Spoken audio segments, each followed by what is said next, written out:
Hello, I'm Isaac Hayes III, founder and CEO of Fanbase. Listen to what I'm about to tell you. The window to invest in Fanbase is closing. We've raised over $10.6 million of our $17 million goal. That means there's room for less than 6,370 people to invest in Fanbase for the average amount. The minimum to invest in Fanbase right now is $399. That makes you an owner in Fanbase today. Go to startengine.com/fanbase to invest. Why? Because current social apps have taken advantage of users for far too long, with content suppression, shadow banning, harmful racist content, and no real tools for monetization and equity.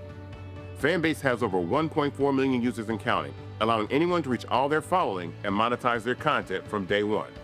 Social media is the new TV, and whoever owns the apps that distribute that content have the opportunity to own potential billion-dollar companies.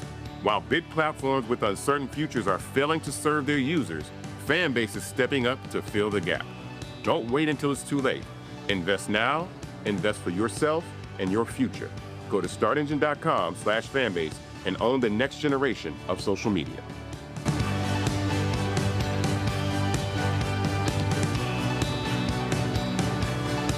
Folks, Black Star Network is here.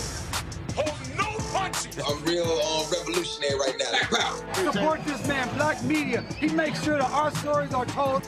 Thank you for being the voice of Black America, Roland. Stay black. I love y'all. All momentum we have now, we have to keep this going. The video looks phenomenal. See, this difference between Black Star Network and Black-owned media and something like CNN. You can't be Black-owned media and be scared. It's time to be smart. Bring your eyeballs home. You dig?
Today is Monday, June 23rd, 2025, coming up on Roland Martin Unfiltered, streaming live on the Black Star Network.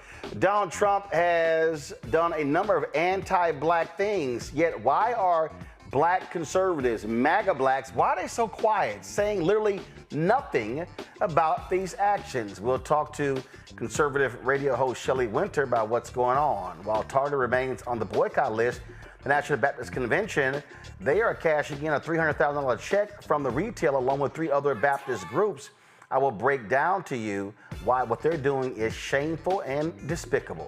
Plus, we'll have a recap of the Virginia Democrats Commonwealth Gala, which took place on Saturday. Lots for us to unpack. It's time to bring the funk on Roland Martin Unfiltered on the Black Star Network. Let's go. He's got it. Whatever the biz, he's on it. Whatever it is, he's got the scoop, the fact, the find. And when it breaks, he's right on time and it's rolling. Best believe he's knowing.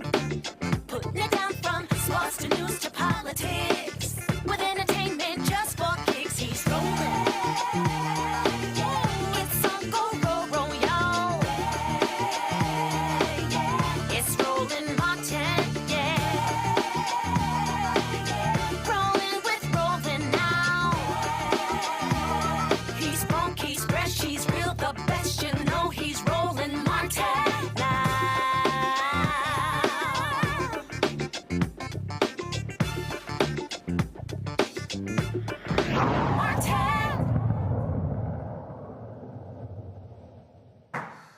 Well, you've got, your black conservatives are always saying about other black folks that, oh, you're still on the plantation. It's always the plantation language they use. And I'm like, okay, great. So if you're going to support a Republican, support a conservative, that's fine. But are you going to also say anything where they are anti-black with their agenda? The reality is that Donald Trump's agenda thus far has been extremely anti-black with a number of initiatives that he has announced. I'm not talking just about his attacks on DEI. I'm talking about very clearly a variety of anti-black positions that he has taken. Shelley Wynter, conservative radio talk show host in Atlanta, well, he supported Donald Trump. He participated it was a barbershop conversation, I think, in Atlanta. He joins us right now. Shelley, glad to have you here. First question, last week, Juneteenth, of course, took place last week. And if I recall correctly, well, we actually see it, Donald Trump in his so-called platinum plan the first time, he actually touted making Juneteenth a federal holiday. Yet this Juneteenth, his White House decided to pretty much ignore Juneteenth. Carolyn Levitt was pretty dismissive about it. We're going to have, we have that ready. Go ahead and play it. Just one more on Juneteenth. Does the president plan to commemorate the holiday today or make any comment on it? I'm not tracking his signature on a proclamation today. I know this is a federal holiday. I want to thank all of you for showing up to work. We are certainly here. We're working 24/7 right now. Nikki, go ahead. Actually, that was my question. Will he plan to mark Juneteenth in any way, either today or with an event later on, maybe next week? Sure. I just answered that question for you. Go ahead. Thank you very much, Caroline. Okay, all right then. And then, of course, Trump later released a post on Truth Social saying that too many non-working holidays in America. It's costing our country billions of dollars to keep all these businesses closed, blah, blah, blah, blah, blah. And, of course, he dropped that on Juneteenth. So, Shelley, here's the question. Was he lying before, or is this the real now? Because before, in his so-called platinum plan, he was talking about, oh, let's make Juneteenth a national holiday. What happened?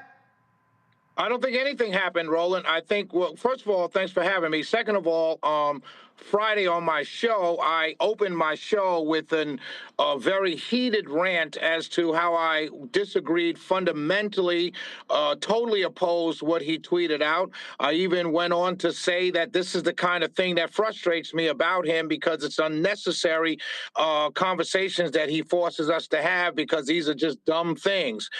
What I think happened, and I'm not defending at all, what I think happened was I know there's a number of African-American conservatives out there on YouTube and in other places. I saw Wesley Hunt, Congressman Wesley Hunt, who I respect and love a lot and agree with on 99.9% of everything, was on Bill Maher this past Friday, and he said it wasn't a holiday that he terribly cared about. I just think hold on 1 second. Wesley Hunt said it was or wasn't? Wasn't. It's not the biggest thing in his life. He's not really concerned one way or the other. So let's be honest. So you're saying that a Texas congressman, a black man from Texas. Yeah, I don't think. I mean, Roland, that has nothing to do with it. The man has a point. Oh, no. Allow me to finish. No. Hold on. Shelley, You asked me a question. Can I answer the question? One second. I'm going to let you finish, but I'm going to make this point, which speaks to your point. So you're telling me a black man from Texas, who's a member of Congress, it is blowing off a holiday that actually was first a state holiday in the same state of Texas. Right. Okay, go ahead. And I have no problems with that. I have no problem. I would have a debate. I'll have a debate with anybody as to the number of federal holidays we have. Is it too many? Do we need more or whatever? I think that's a different debate to have. So when he said that he was going to make it a federal holiday, do you think that was BS? No, I think he was honest about it because the Platinum Plan was brought to him by African Americans within his orbit who was on his team. So I think it was legitimate. Everything in the Platinum Plan was legitimate. He wanted to do them. Trump's he's a pragmatist. He doesn't necessarily have a policy bone. He has policies or principles that he stands on, but for the most part, he listens to most people every other president has. So you actually thought the Platinum Plan is legitimate? Absolutely, it was legitimate. That's interesting ask because Ice Cube if it was legitimate. Actually, it wasn't legitimate. But I don't have to ask Ice Cube. How do you know what was? Here's why. How do you call something illegitimate that never got to the table? Well, Shelley, here's why. Because first of all, he had the Platinum Plan initially when he ran for re-election and he lost. Then he issued another one when he ran again. And this is what the second one says. Grow minority-owned businesses with additional tax cuts to stimulate hiring and investment. Encouraging onshore. One second, Shelley, I'm not done reading. Allow me to finish reading it. I'll let you respond. Hold on. No, I don't. Shelley, one by one. Shelley, no, Shelley. I'm going to read them. I'm going to read the 3 or 4, then let you respond. No, read one by one. No, Shelley. You don't tell me how to host my show, okay? But I'm saying, but you're telling me how to answer a question. Shelley, I'm reading what specific type of one thing. Myself? If you just, first of all, just literally, chill. why do I do this to myself? Shelley, if you just chill, let me finish the damn thing. You can answer. This is what he said.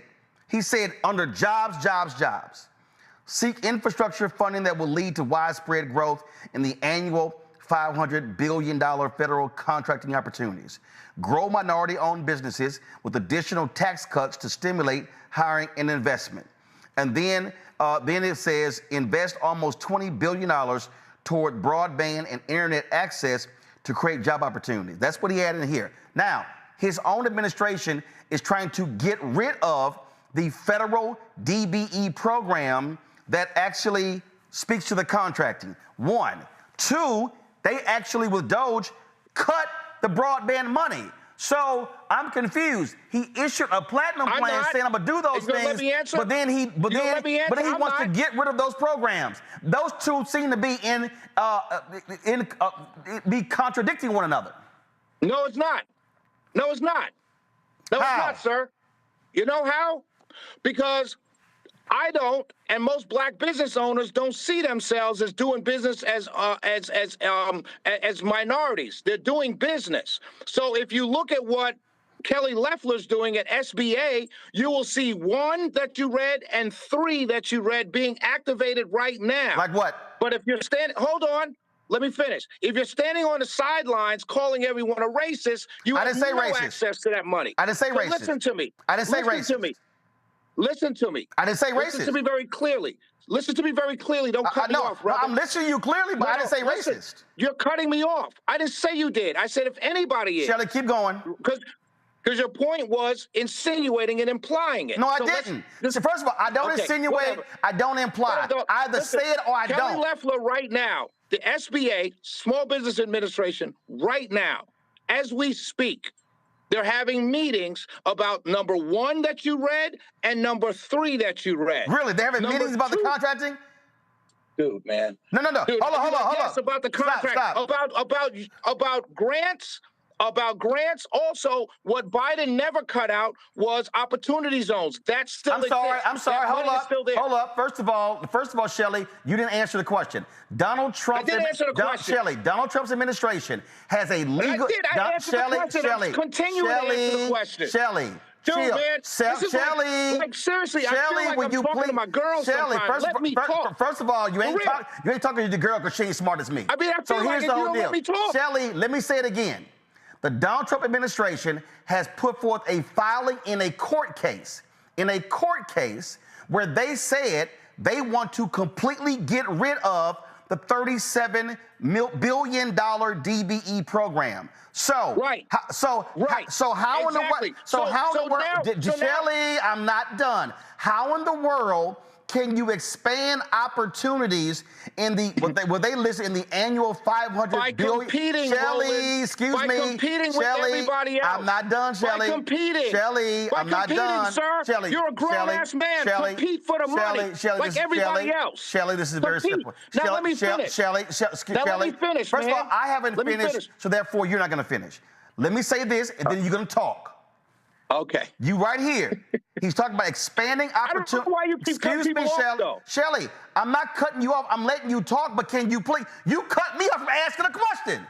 Now, Shelley, I'm not going to waste time going back and forth over asking a question. I'm going to ask it, then you can answer it.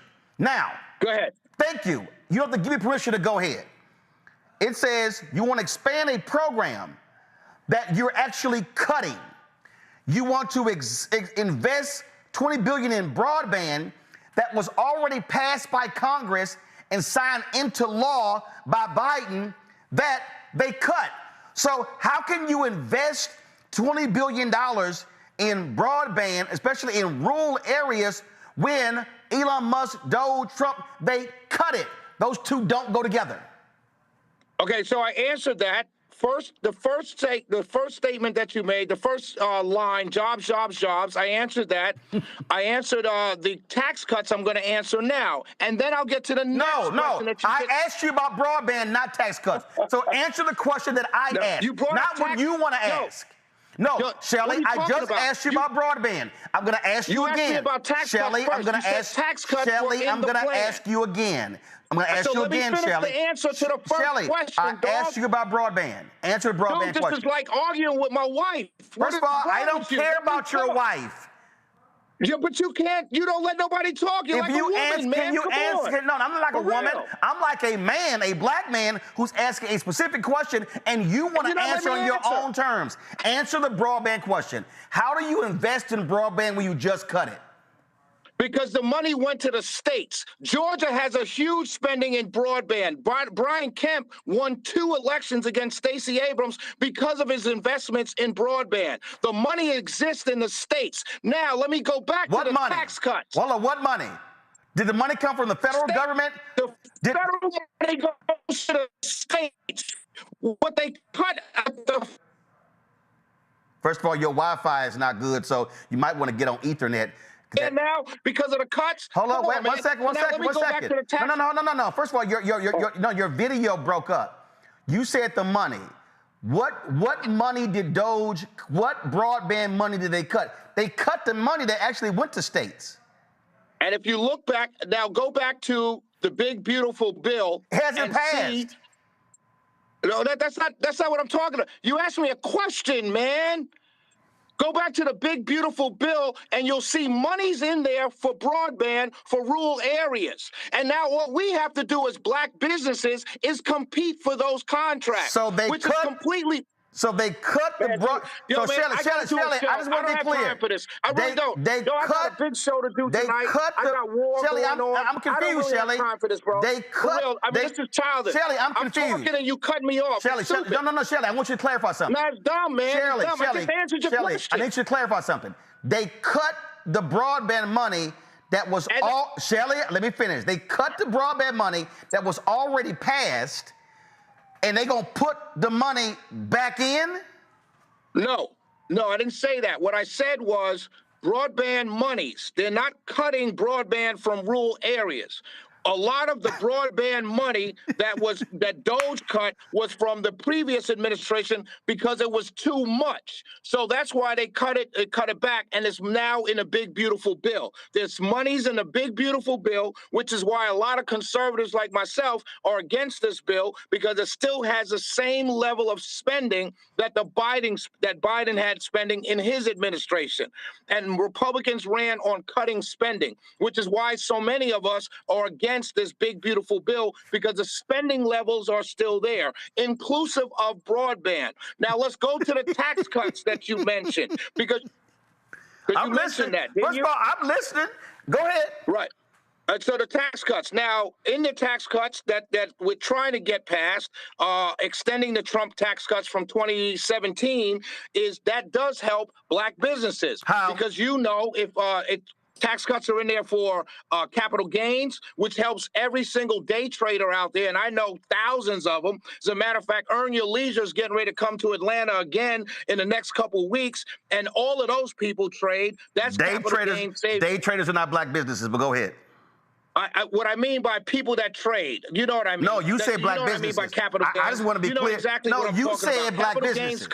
Capital gains cuts just does impact small businesses, especially small businesses. The corporate tax, sales tax impacts small businesses. If you're a black business and they have tax cuts, and it impacts your business, it impacts your business even more, because more of your income is going out to the federal government. So if you can save that money and put it towards the growth of your business, that benefits you. So how do you grow a business if you can't get federal contracts? Because last year under Biden-Harris, not everybody's looking for federal contracts. Roland. Some people are just running a small business. Excuse me, Shelley. So here's the Shelley, trickery. 1 second, Shelley. Shelley, hold up. It's a fact. Shelley, it's a fact. Last year, there was a record $10 billion in federal contracts that went to black-owned businesses, okay? Right. Now, first of all, I'm not happy with less than 2%, but it's still a record of $10 billion. Are you telling me, do you believe that under Trump, that number is going to increase, stay flat, or decrease? Yes, I think it's going to increase. You know why? You know why? Because I just saw blue-collar wage growth go up 1.5% in 6 months. Wages is not contracts. Wages are not contracts. I didn't say it, sir, if you allow me to get a thought out, for real, dog. But wages are not contracts. I didn't say it was. I said you also told me during the election that Trump wouldn't be good for blue-collar workers. And I'm telling you. Okay, yes, I'm specifically asking you about contracts. Dog, I'm out, bro. I'm out. I just asked you about contracts. No sense, man. I'm not wasting my time. But how are you bringing in blue-collar jobs? I'm asking about contracts, Shelley. Because I'm making a point. I'm making a point that you all said blue-collar wages wouldn't go up. They've gone up 1.6% in 6 months. Now so as grocery prices. You asked me a question. You said, will black contracts go up, stay the same, or go down? I said they will go up. That's what I said. Okay, you think they're going to go up? Okay, we're going to see if they go up. Now, Donald Trump called, so that was a settlement that was done in Lowndes County, Alabama, where black people had sewage backing up into their yards and houses. The settlement was announced to fix the problem. Donald Trump got rid of the settlement by calling it an illegal DEI settlement. Do black conservatives... And you know who I blame for that? You know who I blame for that? Sorry, hold on, I'm sorry. I blame Scott Turner around him, and I blame some of the other African Americans around him. The problem that I have, is besides me and maybe 2 or 3 other African American conservatives who supported Trump, nobody is willing to challenge the administration when we disagree. So you think that's wrong? What? So you believe that decision was a wrong decision?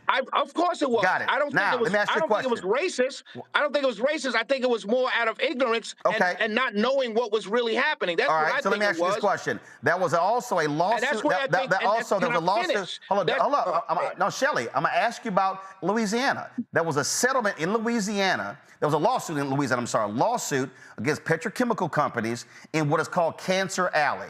Largely African Americans were being impacted with cancer. Yep, I'm familiar. Hold up. I'm familiar. Trump pulled the DOJ out of that.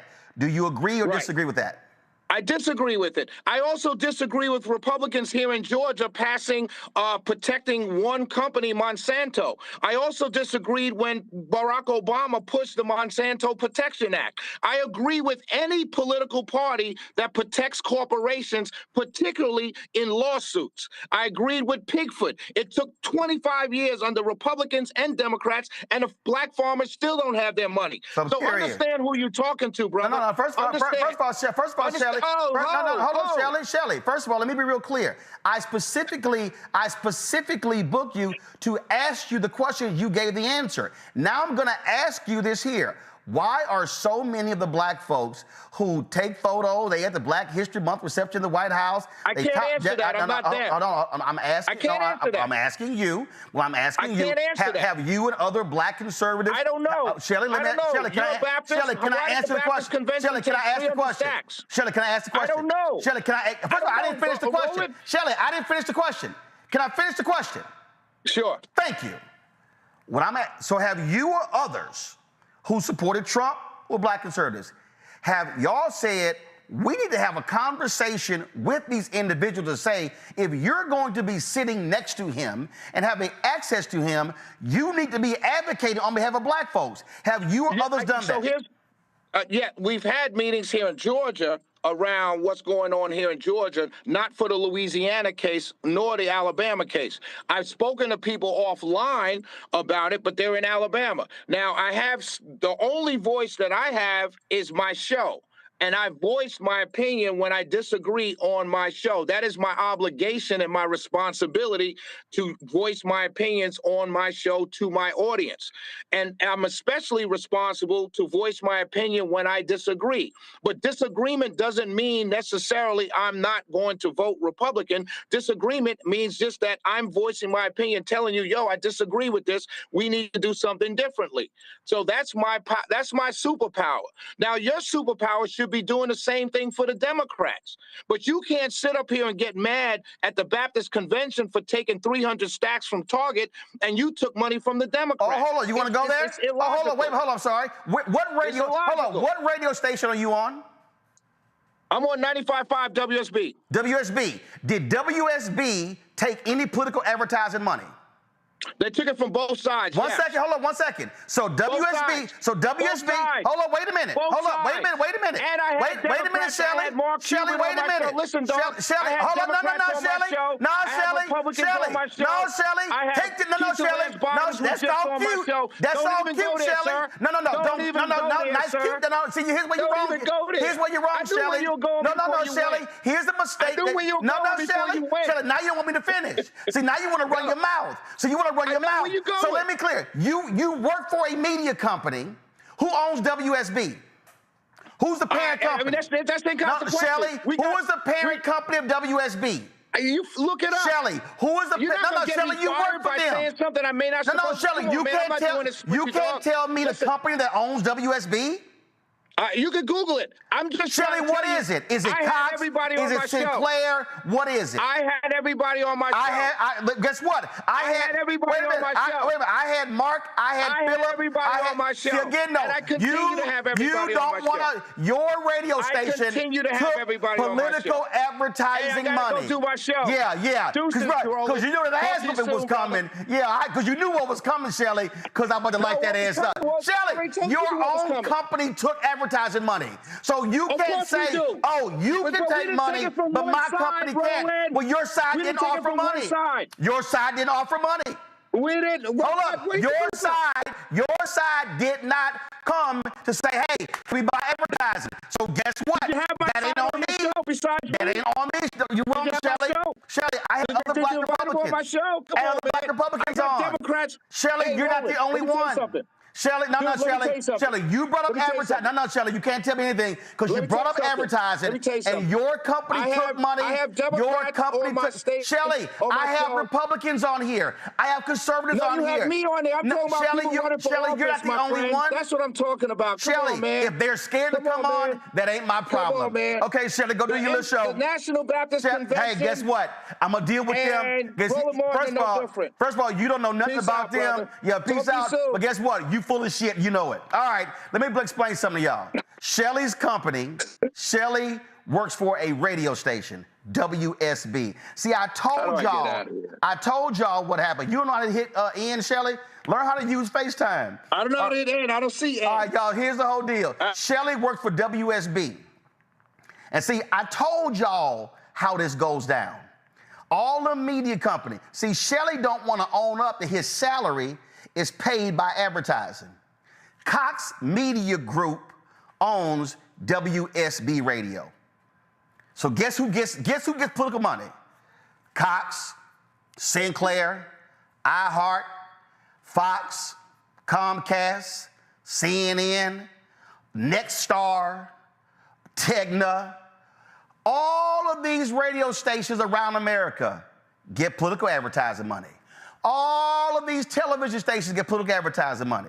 So Shelley got a problem that my media company got money from the Kamala campaign. Oh, so his company can get money, but my company can't. And y'all saw how he tried to switch it. I have different candidates on my... We've invited Republicans. They don't want to come on. We've invited black conservatives, and we've had them on. So y'all see how Shelley want to play this little cute little game. So what Shelley is saying is he don't like the fact, so he works for a white media company. He's an employee of a white media company. So Shelley is like, oh, so the white media companies, they can get political ad money, but he got a problem when this black-owned media company gets political ad money. Now y'all understand what the problem is when you black and you work in white media as opposed to being an owner in black media. I'm gonna bring in my panel right now because here's the reason it was other stuff I want to get to. But see, Shelley thought he can run my show. Now, player, you're gonna do the crap on your show. You don't do it on my show. Omekongo Dominguez Sr., professorial lecturer, School of International Service, American University, author of Lies About Black People, How to Combat Racism out of D.C., Killer Bethea Communication Strategies out of D.C., A. Scott Bolden, he's an attorney, also based out of D.C. Glad to have all three of y'all here. I'm going to start with you, Omekongo. See, this is the thing that's funny. Now, you notice when I said, okay, Shelley, you disagreed on the Lowndes County decision, you disagreed on Juneteenth, and you disagreed on something else. But see, he kept running his mouth, and there was some other stuff I want to get to because I want to get his opinion on it. But when I asked the question, well, are you and others, well, not only in Georgia. Well, if you are a so-called black conservative voice and you care about black people, why did you not have the courage to call all these other black conservatives who run their mouths on social media and who appear at Trump rallies, all that? Why is it that he's not challenging them? See, this is what they do. Too many of these folk, they run and hide, and they want to claim they love black folk, but they really don't. Omekongo, go ahead. Yeah, you are absolutely right. And it's really important that people hear these voices because when you come down to it, you realize at the end of the day that they're really not about anything of real substance. And he tried to flip it by saying you weren't letting him finish, but you got a policy on this show. If you're talking BS, you don't really get a right to finish. And so when you're hearing these guys, Hunt, he don't care about Juneteenth, and they're like, these guys have no desire to take Trump to task. He's talking about, black people are just going to compete for these contracts. How are they going to compete when anything that they're doing is labeled automatically DEI and they're going to be disqualified? So you could run down the list at every single juncture and why the points that he was making are just not making any type of sense whatsoever. And he can throw out little things, I disagree with this. The bill hasn't been passed yet. Once the bill is passed, he's probably going to fall in line as well. But at the end of the day, these so-called black Republicans have no substance. They have no core. They are in it for the grift, and at the end, they are not willing to concede anything. So he can throw out little things here and there that haven't made a big splash, but really at the end of the day, they're going to be lockstep in line with Trump. And that's the only thing they got is being in lockstep in line with Trump. And if you lose that, they don't have anything else. And he clearly demonstrated that, which is why he all of a sudden had to go. See, the thing that trips me out here, he goes, they gonna have to compete. Kelly, they compete right now. They actually compete for contracts. There's a reason why the DBE program was established. It was because of historic racism. It was because of lack of access to capital. So in Shelley's mind, oh no, all of these folks, they're on the same level. They now have to compete. So, and he actually thinks, Kelly, that if they are successful in getting rid of the DBE program, there's going to be an increase in black contracts. Hee-haw. I mean, I don't know his mental state by way of drugs, but it doesn't look good for our conservative friend. I can tell you up front that nothing he said to me made sense, especially when he was talking along the lines of competition and federal contracting competition. Why? Because like you said, these programs were in place to set us up to compete. It was never to set us up directly for a contract. That would be too much like right in the first place, but that's neither here nor there. It was set up so we could be in a place to compete, because before these programs were in place, we weren't on the table at all. There was barrier after obstacle to getting us to the space in which we could compete. Now it is back to square one as to where do we even get the contracts from? How do we find out what the contract is? There's nothing in place now for the visibility and the accessibility to find out what where these contracts are, how much they are, et cetera, et cetera. So as somebody who's been a federal contractor, who's been on federal contracts, who has seen her friends and other colleagues compete for these federal contracts, and how it is very disheartening to me to see other Black people assume that they just got them or we just got them because of the color of our skin. It has never been the case.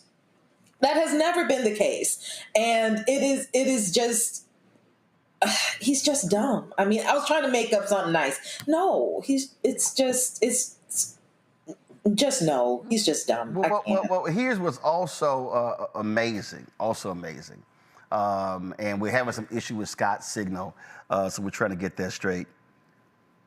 The state of Georgia, Shelley loves talking about Brian Kemp, the state of Georgia. Last report, minorities in the state of Georgia only get 7.7% of state contracts. Wow. Now, Shelley, you Black conservative, how are you not asking Brian Kemp what the hell is going on? How is that in the state of Georgia, when it comes to state contracts, all minorities at 7.7%? Really? But see, those are the kind of questions that folk like Shelley don't want to ask, and they want to operate by, well, you got to compete. Well, it's amazing how folk know how to get contracts in Atlanta, but not the rest of the state. That's real. That is so real. Go ahead, Doc. Congo, go ahead.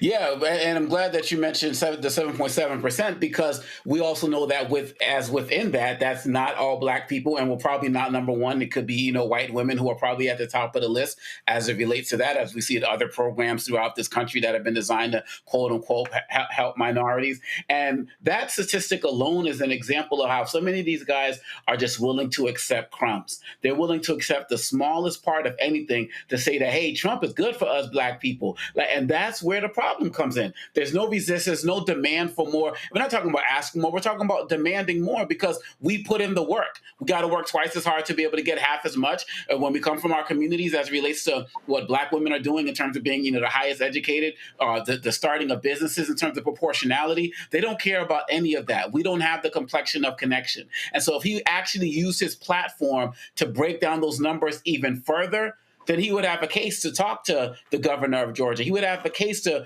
bring to Trump about how these programs are not being replicated nationally in the way that they should be. But they don't want to do that. They are happy with crumbs on the table. They basically have this trickle-down economics type of mindset that they feel is going to just benefit all Black people when it's never been the case. And so if Shelley was serious, he would actually look at these numbers, break them down, and actually, if he actually broke them down in ways that you do, he would understand that they can't be defended in any way, shape, or form. But just like Trump, they're only interested in broad conversations, broad comments about the greatest this, the greatest that. But when you break it all down, you find at the end of the day, it's absolutely nonsense. And Shelley's just not honest enough with himself to really recognize that. And also being loud, don't get it. Final point here, I'm going to go to you, Kelly, before I go to a break. Go to my next guest. Here's what's also laughable. The Biden Congress passed a bill that put $42 billion into broadband. Shelley literally said, that's too much. Tell that to people in rural America. See, this is how nonsensical this is. So they slashed money for rural broadband, but Trump said we're going to invest money in rural broadband. And Shelley's like, oh, no, that's good because it was too much money going to rural broadband. You got to be kidding. Go ahead. I mean, it looked like he needed some of that money for his own broadband for his connection, and I can't do too much because listen, I'm not one to talk because I've been on your show plenty of times. My broadband been like, so like I'm saying that very directly and very objectively. It just did not look good to be arguing about broadband while your broadband is out. In any event, when it comes to this administration and Republicans in general, what I've noticed is if it doesn't come out of their camp, they will try to flip it and reverse it so that it becomes part of their camp. And what do I mean by that? You just said the Biden administration invested billions of dollars into broadband. We talked about on your show how they invested billions of dollars into making sure that farmers were well and all these other categories of Black people that people don't really think about are well and as whole as they can be. It's not that Republicans necessarily disagree. And by Republicans, I mean Republicans, not MAGA, but conservatives don't necessarily disagree with that. They just don't like that it was under the Biden administration. They just don't like that it came from under Obama administration and those policies did not come out of a Republican presidency. So when he says that the money came out and now all of a sudden Trump is talking about it reinvesting, it's just about putting their name on something that is good because right now the stack of cards is completely against them as far as public opinion because they look like they're full of shit because they are. Well, what I'm never going to do is allow somebody to think they're going to come on my show and then tell me how to run my show. You're not letting me finish. He spent more time filibustering than actually listening and then answering the question. But I just asked for there to be a warning for the decibel levels because my guy, that was just, like there just needs to be a warning on our end to like lower our volume or something like, hey, warning this. How about just answer the question? Ain't that hard? All right, that too.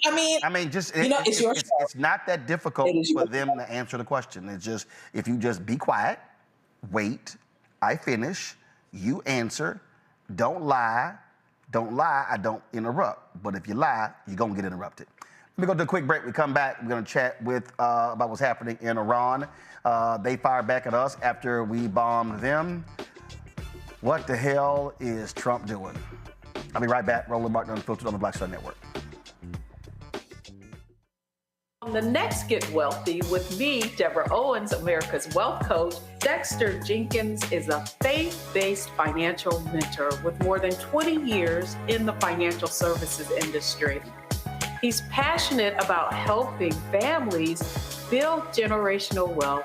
Even though I'm talking about things like prayer, I'm talking about things about reading the word, I'm talking about things like fellowship, I'm talking to members who are dealing with losing their houses, or I'm talking to members who, because of a lack of the handling their finances, they're working 2 and 3 jobs. And so what I'm finding is that they're not coming to church because they don't have a handle on their finances. We're talking how to get wealthy through faith and our finances on the next Get Wealthy right here, only on Black Star Network.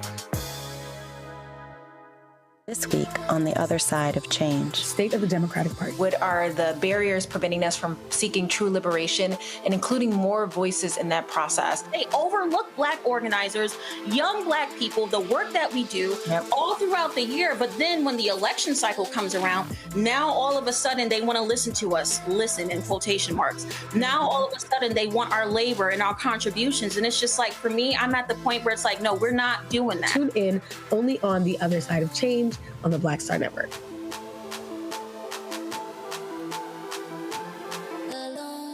Next on the Black Table with me, Greg Carr. A very different take on Juneteenth with the one and only Dr. Sunyata Ahmed.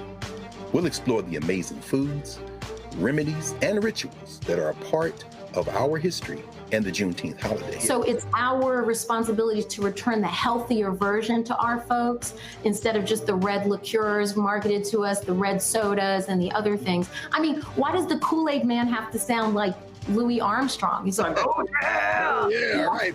An enlightening and tasty hour of the Black Table, only on the Black Star Network.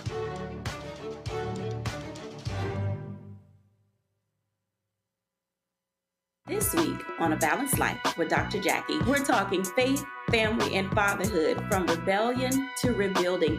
Each of us has different things in our toolkit that we need to look at to determine how to establish a way forward. I know going forward is not easy, and most of you, like some people, don't like change. But as we talk about it, we grow together, we love together, we live together, and we laugh together. It gives us an opportunity to discover how to set the pace for what comes next for a healthy, happy, and whole life. There has to be consistency in their lives that show that you care, for them to know that you're listening, and then that builds trust. And then once you build the trust, they'll begin to open up because you have become their safe place that they have been seeking. That's all this week on A Balanced Life with Dr. Jackie here on Black Star Network. I am Tommy Davidson. I play Oscar on Proud Family, Louder and Prouder. Right now, I'm rolling with Roland Martin, unfiltered, uncut, unplugged, and undamn believable. You hear me?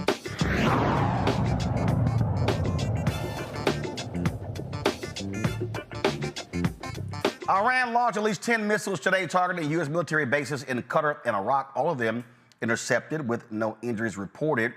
Some reports say that they actually notified the Qataris, who notified the Trump administration this was happening, so it really was kind of just like an exercise. It marks Iran's direct retaliation for the massive U.S. bombing campaign, Operation Midnight Hammer, which struck 3 underground nuclear sites in Iran. Now, Trump called the strike a spectacular military success, saying the goal was to stop Iran from developing a nuclear bomb, but the Pentagon actually cannot say whether or not the enriched uranium was moved by Iran. Then Trump, of course, is now claiming there's a ceasefire. This is the tweet or whatever he sent out, some statement saying that there was a ceasefire now between the two. Come on, guys, can we show it, please?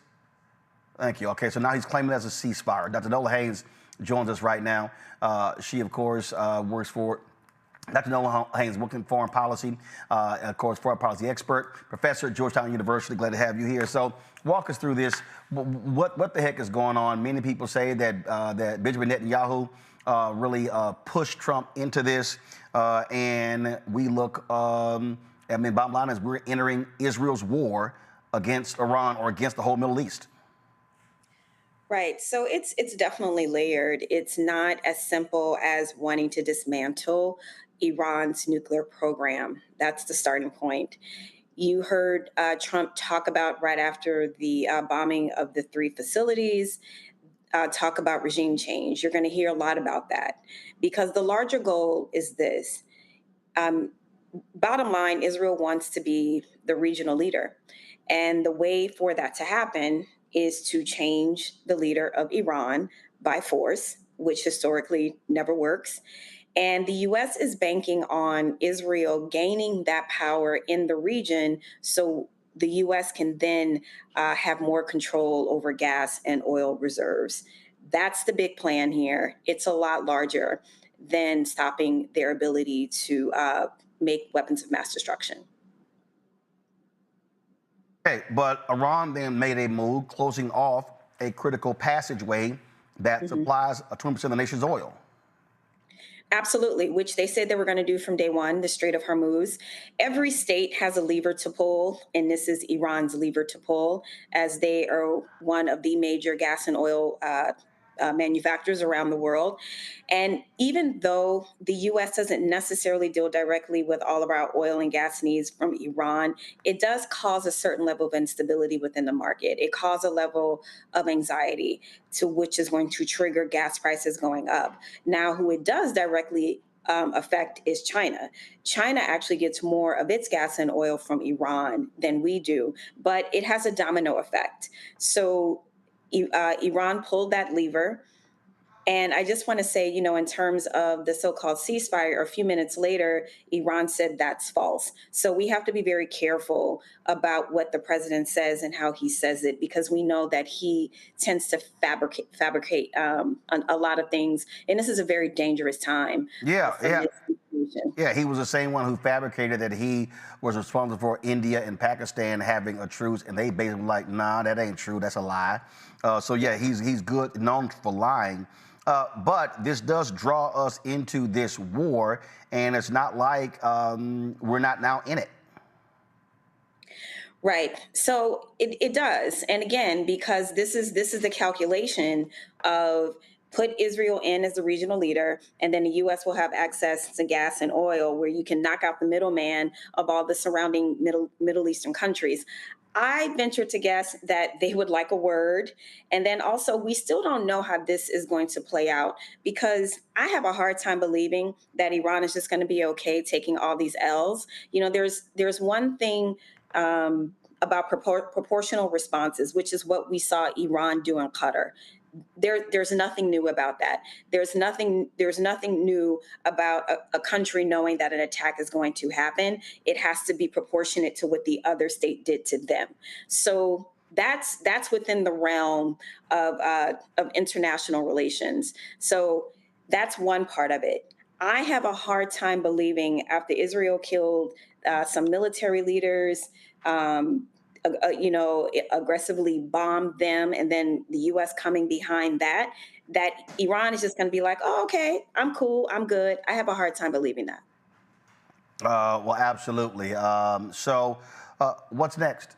What do you think happens next? And I mean, look, we've seen this one report that Iran has activated sales inside the U.S. Trump was like, don't you do that, or it's going to be even more attacks. I mean, look, it's going to be a back and forth. Oh, absolutely. It's going to be a back and forth. And that's the thing. Like, it's going to be asymmetric. It's not going to be like a traditional kinetic, conventional engagement. It's going to be these asymmetrical attacks, perhaps cyber, perhaps terrorism. That's really hard to,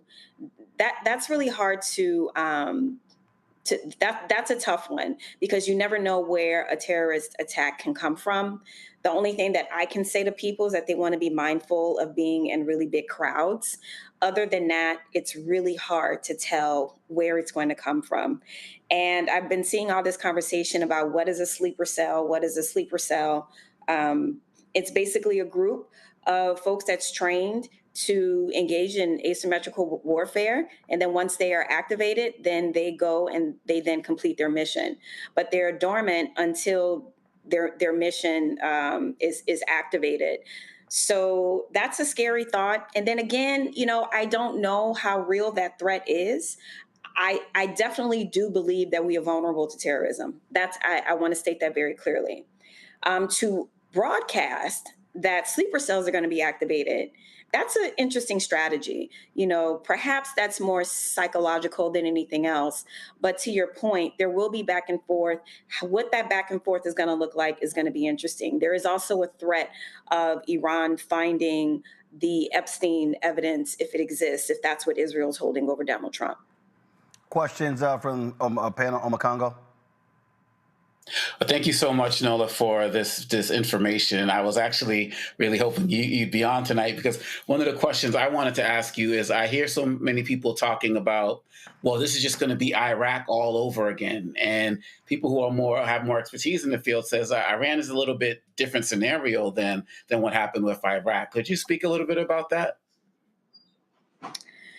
Right. So I see how people are drawing those parallels, right?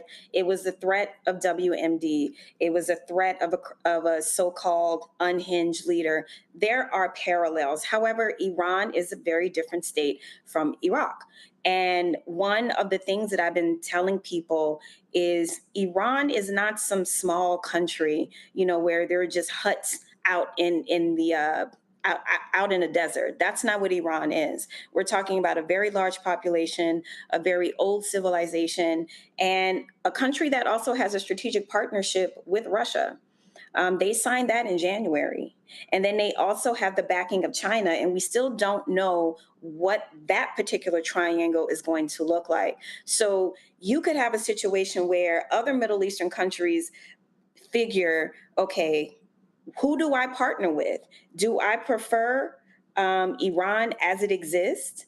Even though they have a tendency of getting, partnering with insurgents from the Houthis to Hezbollah and causing a lot of friction in the region. I need people to understand that Iran, they're not babies, in that they're all cute and cuddly. They are not.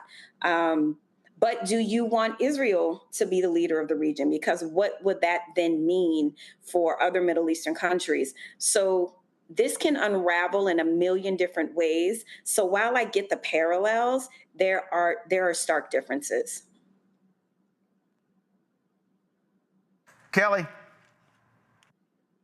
Again, thank you for coming on the show. Something that I have seen on, TikTok and other socials, while in jest, I see a lot of, TikTok comedians saying, I'm Black, don't bother me, et cetera, et cetera.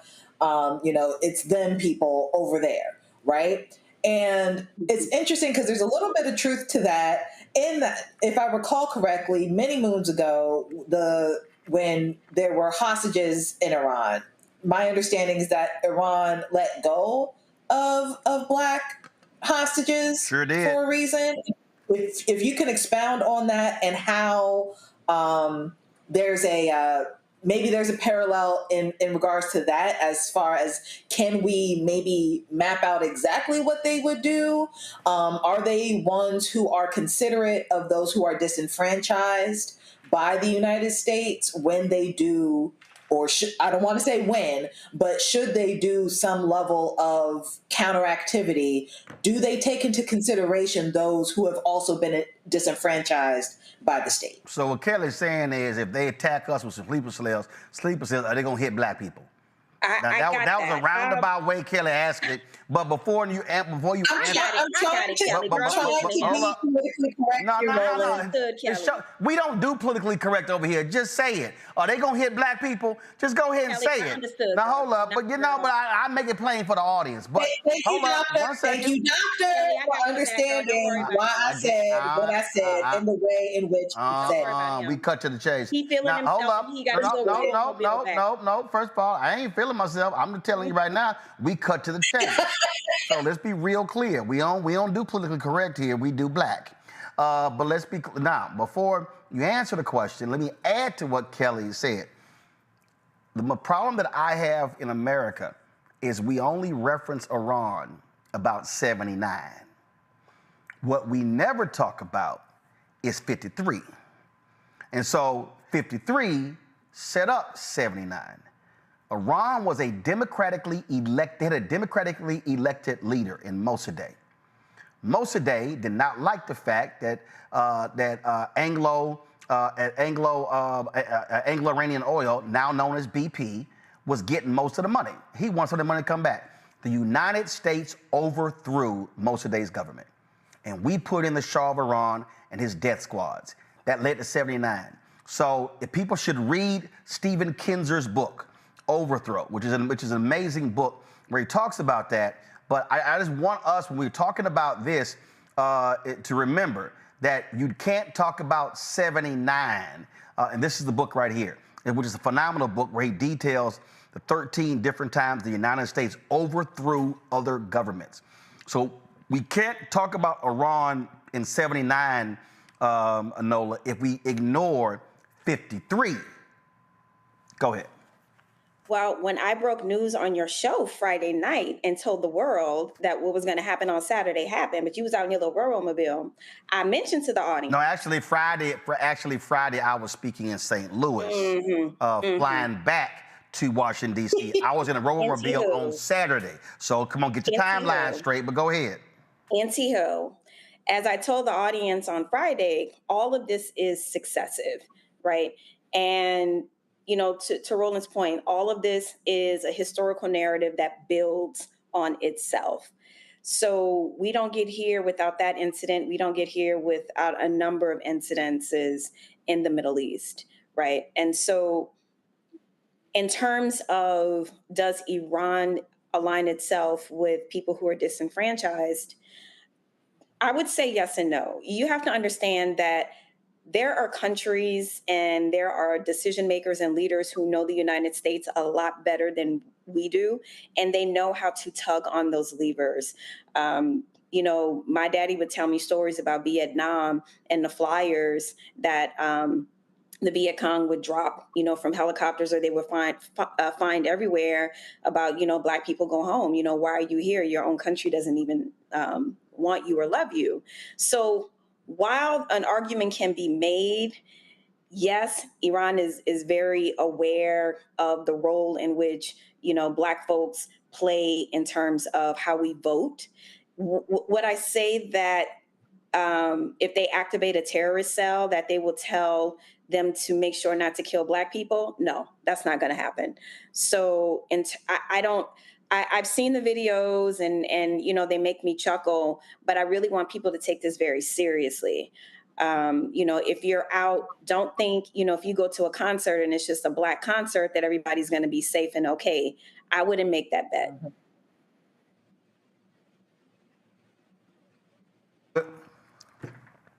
I remember, I'll never forget the image when they released the women and the children and the Black people, and that Black Marine was at the top of the staircase in his uniform, and he came off, and it was like, man, them Black people that caused so much hell, go and let that brother go. We're not gonna hold him much longer. But we'll see what happens. We know we got an unstable person in the Oval Office, so folks, be diligent. No, we appreciate it. Thanks a lot. All right, no folks, gotta come back. Ooh, I got to deal with these Black Baptist folk taking this Target money. And I'm about to walk y'all through how the statements that they released are absolutely BS. Oh yeah, we about to unpack this thing. Next on Roland Martin Unfiltered on the Black Star Network. This week on A Balanced Life with Dr. Jackie, we're talking faith, family, and fatherhood, from rebellion to rebuilding. Each of us has different things in our toolkit that we need to look at to determine how to establish a way forward. I know going forward is not easy, and most of you, like some people, don't like change. But as we talk about it, we grow together, we love together, we live together, and we laugh together. It gives us an opportunity to discover how to set the pace for what comes next for a healthy, happy, and whole life. There has to be consistency in their lives that show that you care, for them to know that you're listening, and then that builds trust. And then once you build the trust, they'll begin to open up because you have become their safe place that they have been seeking. That's all this week on A Balanced Life with Dr. Jackie here on Black Star Network. This week on The Other Side of Change, Juneteenth. It's a day about Blackness. It's a day about freedom. It's also a day about talking about justice delayed. And we are not in the business of justice being denied to us. So stick around. We're going to talk all about the case for reparations. The push for reparations is not just an economic project, it's a moral project. So if we want to live up to the ideals of this foundation, then reparations has to be something that we pursue. Only on The Other Side of Change on the Black Star Network.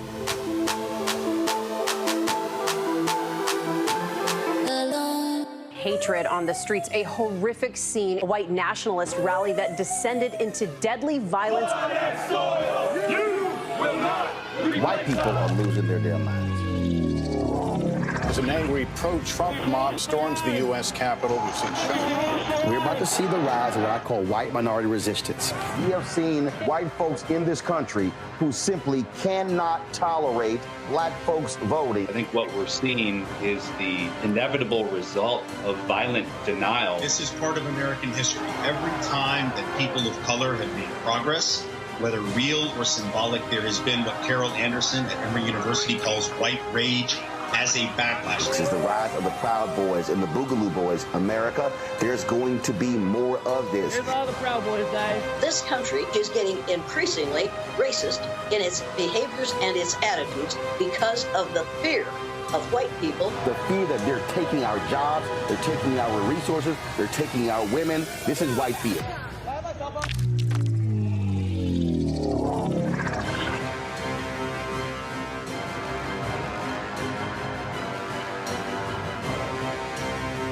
On the next Get Wealthy with me, Deborah Owens, America's Wealth Coach, the wealth gap has literally not changed in over 50 years, according to the Federal Reserve. On the next Get Wealthy, I'm excited to chat with Jim Castleberry, CEO of Known Holdings. They have created a platform, an ecosystem to bring resources to Blacks and people of color so they can scale their business. Even though we've had several examples of African Americans and other people of color being able to be successful, we still aren't seeing the mass level of us being lifted up. That's right here on Get Wealthy, only on Black Star Network. Farquhar, executive producer of Proud Family. Bruce Smith, creator and executive producer of The Proud Family, Louder and Prouder. And you're watching Roland Martin Unfiltered.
All right, folks, I first started hosting my own television show in 2009. That was Washington Watch on TV One. That was September 2009. In November 2013, we launched The Daily Show, News One Now. That ended December 2017. We launched this show September 4th, 2018. So that means for the last 16 years, I have been hosting either a weekly or a daily show.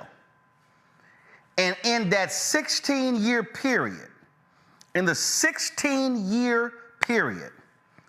I cannot recall a single time ever getting a press release, getting any type of statement about an initiative planned and organized outside of preaching by the National Baptist Convention USA.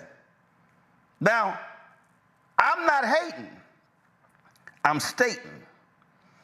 The last time I recall ever hearing anything from the National Baptist Convention USA was when Henry Lyons was a president and got in trouble and wife burned the house down and all sorts. I mean, all sorts of stuff. So obviously I was shocked and surprised when they dropped this statement announcing them receiving this well, first of all, they didn't announce the amount, but we later found out it was $300,000.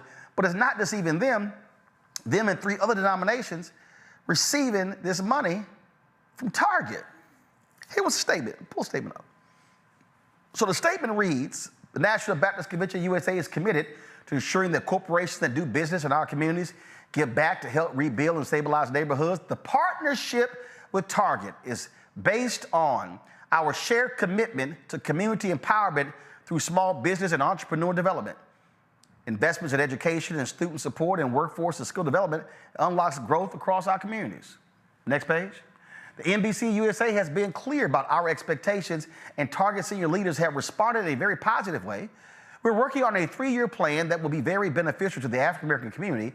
If I thought Target was not sincere in their commitment to the African American community, if I thought Target was not sincere, I would be the first one on the picket line.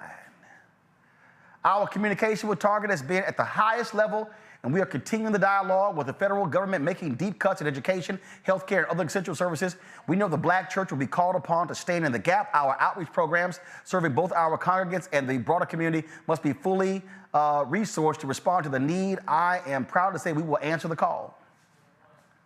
Target's generous donation will help us provide scholarships, support senior citizens, and invest in entrepreneurship programs and uplift our people in the future. The church must be a beacon that meets the spiritual and physical needs of our members. Through partnership with corporations like Target, we are better positioned to fulfill that mission. The NBC USA remains steadfast and committed to holding corporations accountable to ensure African Americans receive equitable opportunities in contracting, employment, other vital areas of investment. The National Baptist Convention USA, founded in 1886, is the nation's oldest and largest African American religious convention. Over 31,000 churches, 7.5 million members. At Du Bois, Kimber, President, NBC USA. See, I find that to be interesting. I find it to be interesting that Kimber would release this statement. And first of all, let's be real clear. They released the second statement later, saying they were clarifying what was going on. They were clarifying that it wasn't just them receiving the money, that it was actually for Black church denominations. And so in their statement, they said that they were receiving money. They also said that the American National Missionary Baptist Convention of America and the Church of God in Christ, how they formed this coalition, the 3 of them. So that means 3 denominations are sharing $300,000. That's $100,000 each. Now, what I find to be really interesting, reading that statement, go to the 3rd page of that statement. Did y'all see all the stuff they listed? Oh, how the money coming from Target, all this generous support is going to help us. Go to the one before that one. I want y'all to see. Let's see here. Go before that one. Let me see. Okay, let me see here. Now let's go forward. Go forward. Oh my God, how this money is just great. Right here, Target's generous donation will help us provide scholarships, support senior citizens, and invest in entrepreneurship programs, uplift our people. Y'all, you can't do all that for $300,000. So for $300,000, you're gonna do scholarships, invest in senior citizens, and entrepreneurship program? Do y'all know why this is a dumbass statement? Because the reason Target is being boycotted is because they are going against their commitment of investing $2 billion annually in Black-owned businesses. I'm sorry, what are Black-owned businesses? Those are entrepreneurs. So let me ask y'all a question. $300,000. $2 billion. $2 billion. If you go to Target-Nat'l, which is the website of Pastor Jamal Bryant, you will actually see what the 4 demands are for Target. These 4 demands, because let me be real clear, Pastor Jamal Bryant is not the leader of this boycott. He is one of the leaders of this boycott. Nina Turner's organization, she's going to be on with us in a few minutes. They're one of the leaders. Tamika Mallory, Until Freedom, they're one of the leaders. Nakima Levy Armstrong in Minneapolis, one of the leaders. So there are multiple leaders of the boycott. It's a collective effort. So here are the 4 points of fulfillment of their $2 billion pledge to the black business community. Deposits of $250 million into 23 black-owned banks.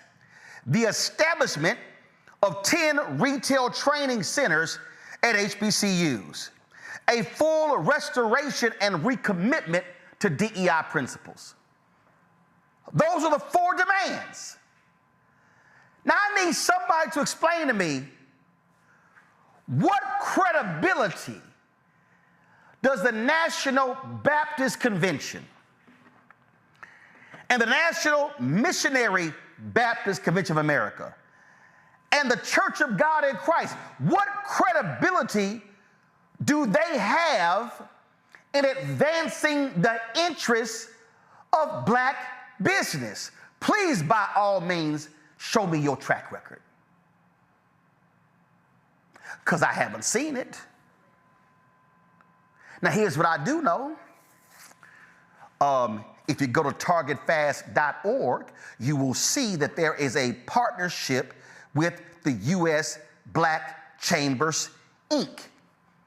That is a collection of black-owned, that's black chambers of commerce, which have as its members black-owned businesses.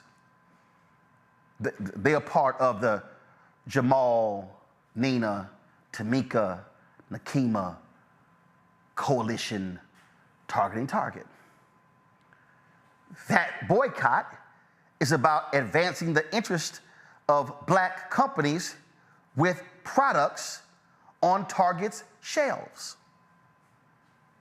So I'm confused. Where are y'all coming from when y'all ain't been nowhere around here? Now, what I find to be real interesting is, and I'm gonna tell you what happened, because so they talked about in one of their deals, Willie Wilson, a Chicago businessman. He is the chair of the Economic Development Committee for all 3 groups. I talked to Willie over the weekend. Willie's a good man. Willie's given millions of dollars to various groups. But I also talked to other pastors they were meeting with. And what I was told was that, and Willie said that he met with Jamal in Chicago. I was told that Jamal was coming to Chicago to preach at Rainbow Push. And that several pastors and Jamal met with Willie. And Willie said that Jamal could, and I was told point blank by one of those pastors that Willie was told that the efforts of Jamal and the others was much further along than the Baptist groups. And they should be standing with them. Willie told them that Jamal was welcome to come to them to the Target meetings, but he could not talk. Willie would be leading the negotiations. Jamal said that's unacceptable. Now, here's what I don't understand. How are y'all working on a 3 to 5 year plan with Target on behalf of black people, and y'all ain't came and talked to black people? There is literally a boycott going on. Black folks are not going to Target, not shopping at Target. We are driving people to buy from these black-owned stores directly. We ain't seen y'all. Now, here's what I find to be very interesting. I pulled this story here up. It's from September 27, 2001. And it says a controversial figure, Kimber, still at center of political scene. And so I'm sitting here reading this article. And it says that on Reverend Boyce Kimber's wall hangs photo collages of the minister schmoozing with Jesse Jackson, Al Sharpton, and Bill Clinton. Nearby, there's a large portrait of Martin Luther King Jr., the leader Kimber says he admires the most. And right behind the desk is a matching portrait of Kimber. Quote, Dr. King has always been an idol of mine, and a lot of people looked at King as a troublemaker. But when King was assassinated, he became an American hero. I sometimes try to get my hair cut like him. Now, I find that to be interesting. And the article goes on and it talks about Kimber's history. It talks about long ago being a convicted felon and all different stuff. And I'm not, again, this is all how he's involved in Democratic politics. And this is, y'all, from 24 years ago. So a lot has happened over that period. Talks about how he said he made lots of mistakes, things, that, and the other, and he was involved in all kind of stuff like that. And so this ain't about him. This is about MLK. See, I was blown away reading this story about how Kimber, now the president of the National Baptist Convention USA, how he likened himself. Guys, come on now. How he likened himself to MLK. And I found that to be very interesting. I found it to be very interesting likening himself to MLK in this article, because if you liken yourself to MLK, how are you not acting like MLK? Because see, last I checked, when MLK was giving his final sermon at Mason Temple in Memphis, Tennessee, on April 3rd, 1968. Many of us call this the mountaintop speech. And in that particular speech, King talks about their movement. In that speech, King talks about how black folks should be working as a collective. In that speech, he talks about black economics. And what I find to be real interesting is, in the same sermon, he talks about the injustices in Memphis. He talks about how the sanitation workers are being impacted. He talks about what needs to happen in what he called this majestic struggle of what needs to go down. And then he goes on and he talks about what needs to happen and how there needs to be what is called redistributing the pain. Yeah, in that speech, he talks about it because he talks about what the preachers in Memphis were doing. He says, I want to commend the preachers under the leadership of these noble men. Go to my iPad, James Lawson. One who's been in this struggle for many years. He's been to jail for struggling. He's been kicked out of Vanderbilt University for this struggle, but he's still going on, fighting for the rights of his people. Reverend Ralph Jackson, Billy Kyles. I could just go right on down the list, but time would not permit. But I want to thank all of them. I want you to thank them because so often preachers aren't concerned about anything but themselves. And I'm always happy to see a relevant ministry. Let me stop right there. King says, so often preachers aren't concerned about anything but themselves. You got to be concerned about yourself when there's a black boycott going on and you decide to walk into Target and meet with the highest levels, but you don't say who that is. You don't say how many meetings you had. You don't say, and you walk out with a $300,000 check for 3 different denominations talking about you working on some major plan for Black America when you have, as groups, no credibility in this area. Then as I go on, he talks about the responsibility of preachers and what they must do. But then is where he gets to the meat of it. MLK says, quote, go to my iPad. Now the other thing we'll have to do is this. Always anchor our external direct action with the power of economic withdrawal. He then says, now we are poor people. Individually, we are poor when you compare us with white society in America. We are poor. Never stop and forget that collectively, that means all of us together. I'm going to come back to that. Collectively, we are richer than all the nations in the world with the exception of 9. Did you ever think about that? After you leave the United States, Soviet Russia, Great Britain, West Germany, France, I could name the others, the American Negro collectively is richer than most nations of the world. We have an annual income of more than $30 billion a year, which is more than all of the exports of the United States and more than the national budget of Canada. Did you know that? He says, boom, right here. That's power right there if we know how to pool it. Earlier, he says, never stop and forget that collectively, that means all of us together. And then he comes back down. That's power if we know how to pool it. You can't talk power if you are the National Baptist Convention, the National Missionary Baptist Convention of America, and the Church of God in Christ, when you decide to go sit with Target and then you don't talk to the boycott leaders. You don't talk to the Black Chamber.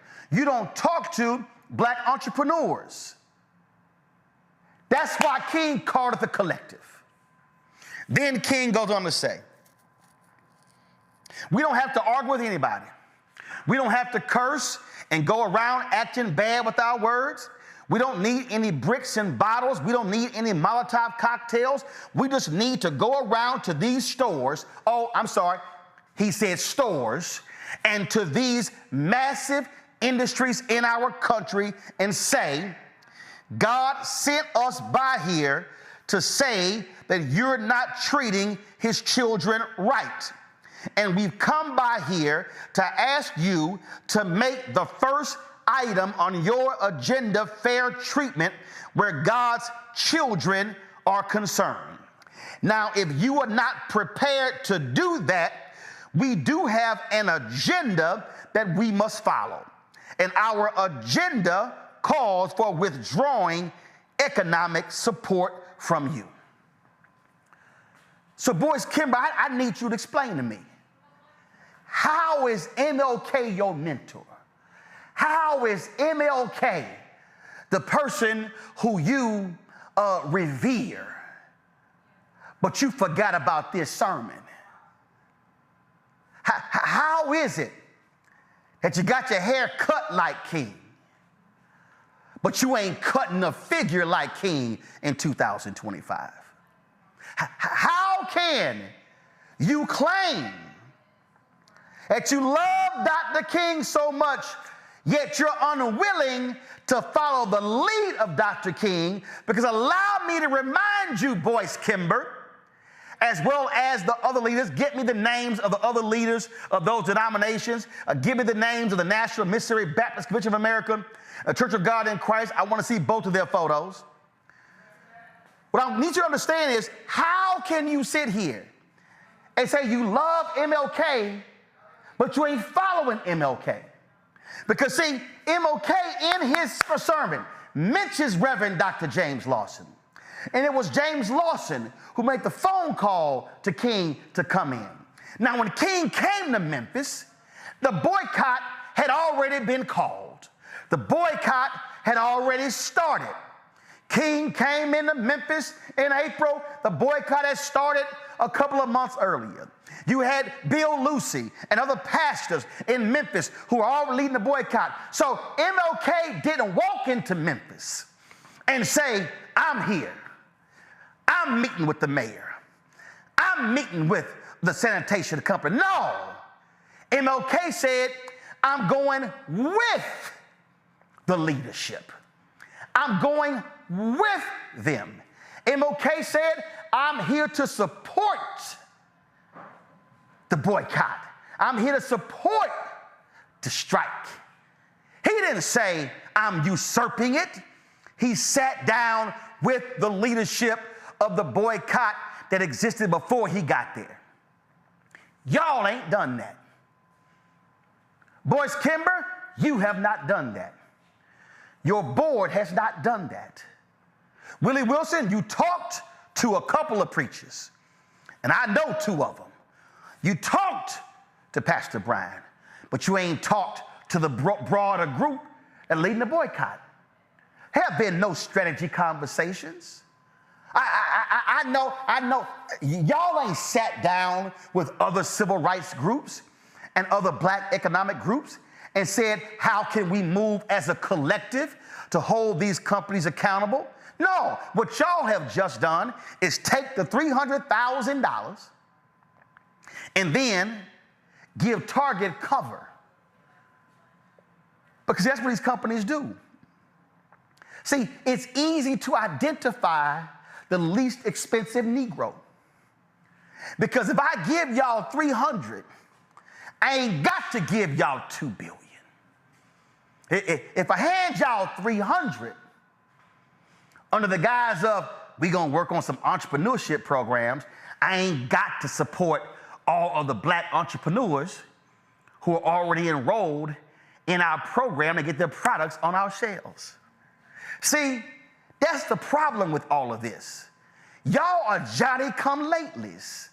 I'm serious, and I'm being straight up. Where have y'all been when corporate America made anywhere from $30 to $100 billion in commitments to black America after the murder of George Floyd? I do not recall seeing a single text, press release, email, phone call from anybody with the National Baptist Convention, and your president had my phone number. You can't tell me he didn't know when I put him on a text chain with the likes of the following. See, if y'all want to go there, we can go there. I put your president on a text chain that I have with Al Sharpton, Cornel West, Cliff Albright, Damon Hewitt, Derek Johnson, NAACP, Freddie Haynes, Jamal Bryant, Karen Towns, NAACP, Latasha Brown, Black Voters Matter, Mark Morial, National Urban League, Melanie Campbell, National Coalition on Black Civil Participation, Reverend Ralph West, Bishop William Barber, President Emerita of the Board Emerita Chair of NAACP, Rosalind Brock. See, y'all, we ain't heard nothing. We ain't heard nothing. When Breonna Taylor was gunned down in Louisville, and the folks for Until Freedom essentially moved to Louisville, working with local groups, we heard nothing from the National Baptist Convention USA. We heard nothing from Kojic. We heard nothing from the Missionary Board. Do y'all want me to continue? When we were sitting here fighting for contracts, when I and others were involved in the Black-owned media collective, and we were calling out the ad industry and these ad agencies for spending $350 billion a year on advertising, and Black-owned media was getting 0.5 to 1%, I don't recall ever hearing from the National Baptist Convention, from the Missionary Convention, or Kojic. And that was $350 billion. And Black-owned media getting 0.5 to 1%. Y'all corporate office is in Nashville. National Baptist Convention USA, your corporate office is in Nashville. When we went down to Nashville to stand with the folks at Tennessee State fighting for funding, where were y'all at? When the Biden administration sent letters to a bunch of states saying that HBCUs had been cheated out of upwards of $20 billion in money that was land grant money that was sent to the states, and that money never got to the HBCUs, where were y'all at? If y'all want, I can do a rundown of all of the black economic battles that we have been waging since the death of George Floyd, the political battles, the social justice battles, the criminal justice reform battles. And all I want to know is where y'all been at. Kojic, I was there in Memphis. I was there. Pull the video up, April 3rd, 2018, from Mason Temple, when we broadcast live and go to the remarks of Bishop Charles Blake. I was there in Memphis when y'all announced a major initiative for Black America. We had the shirts, I Am a Man. Y'all were working with AFSCME. That was 7 years ago. What happened to that plan? See, y'all gonna make me do a roll call here. So now, y'all ain't being seen nowhere. Y'all ain't sent no press releases. As a body, y'all ain't met with nobody. Let me just go ahead and do this right here. Let me just go ahead and go to Google.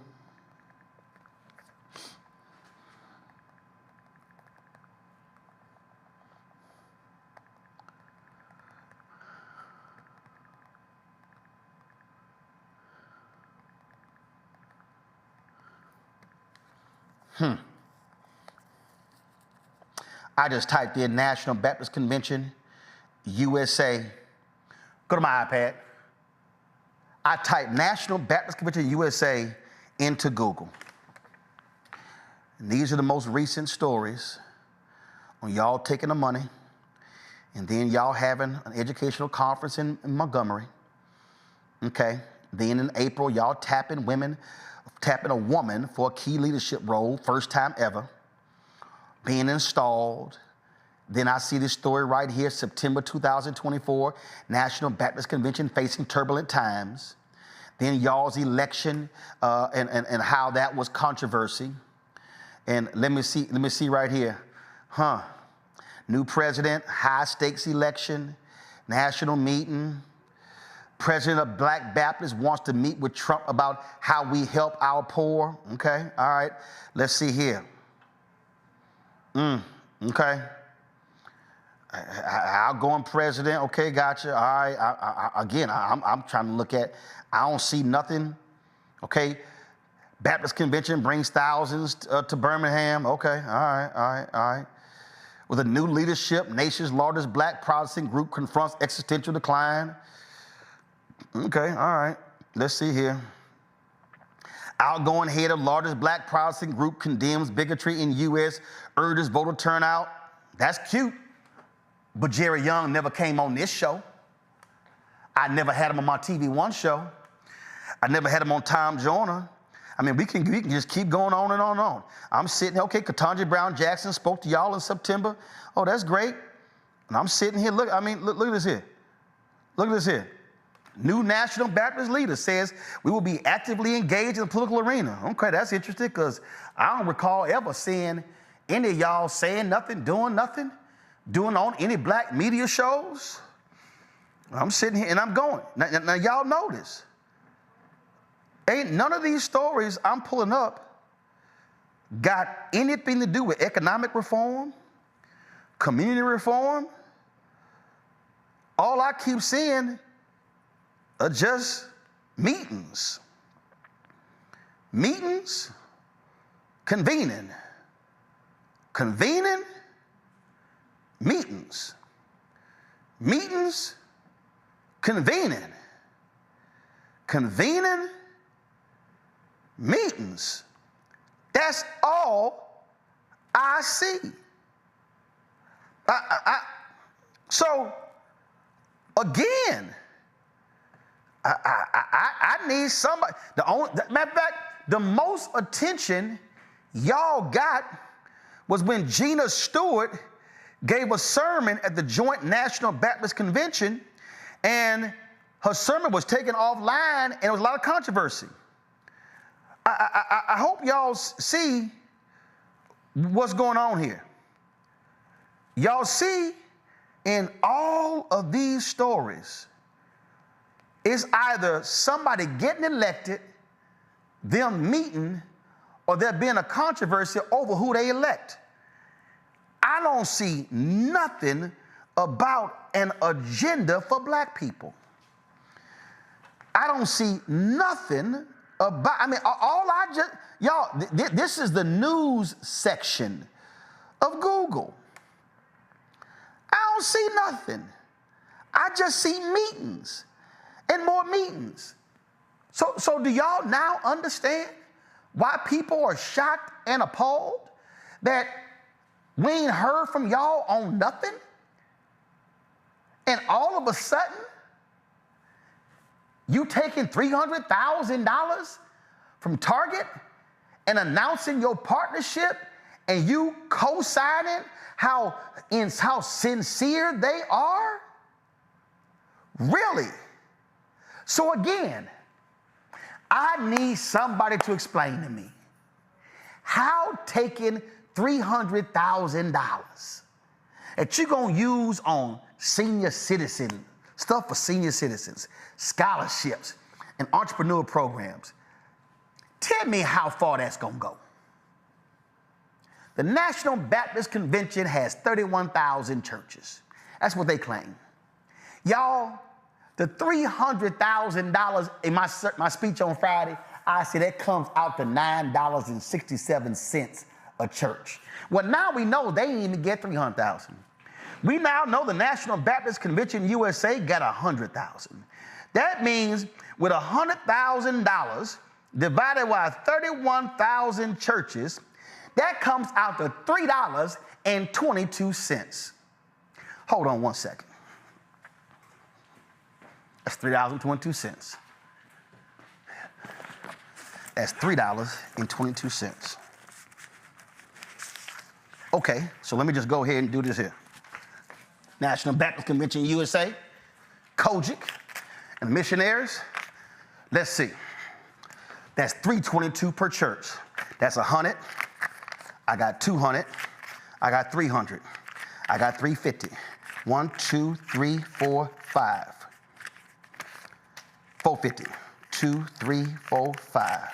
550. 1, 2, 3, 4, 5. That's 650. Okay? I got $640 right here.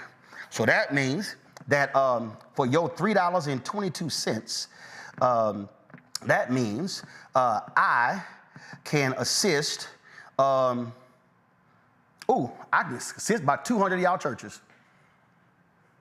Have your 200 churches email me and let me know who I can send $3.22 to. But see, I'm about to really mess y'all up.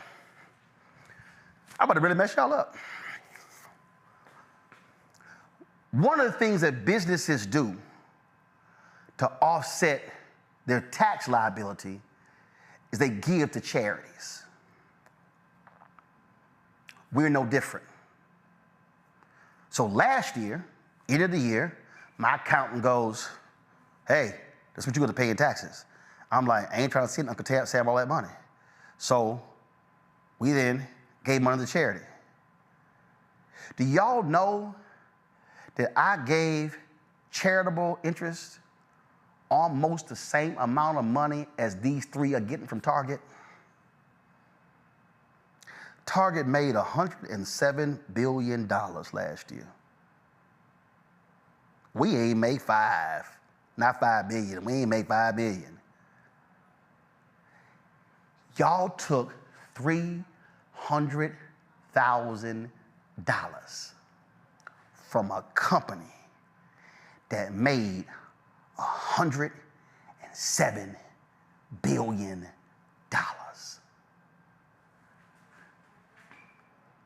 We are demanding Target honor its commitment of $2 billion to Black-owned businesses. And y'all took $300,000?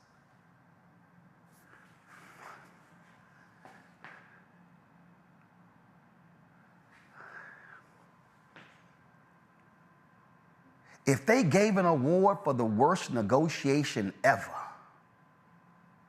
this will qualify. You talking to a company that made $107 billion, and you were so excited about $300,000 that your ass sent out a press release? Man, let me explain. When I was on the board of the National Association of Black Journalists, been on that 3 times, I'm running again. Somebody gave us $10,000. And we had some board members who were just excited. And I'm sitting there, and I'm hearing the hoopla, but I ain't really paying it on mine. And one of the board members said, "Roland, you heard the good news?" I was like, "What?" They said, "This company gave us $10,000. And I went, "Okay." And they were like, "What's wrong?" I said, "I'm sorry. Y'all think I'm about to get excited about $10,000? I said, "No, I can't do that because it's $10,000. And y'all check this out. I then looked around the room, and then it dawned on me. The folk who were on the board, it probably were maybe 2 other people other than me that had ever negotiated a six-figure salary. See, if you ain't never negotiated a six-figure salary, $10,000 is a lot of money to you. Now again, Willie Wilson's a great man. He's a businessman. He's a millionaire. He's a philanthropist.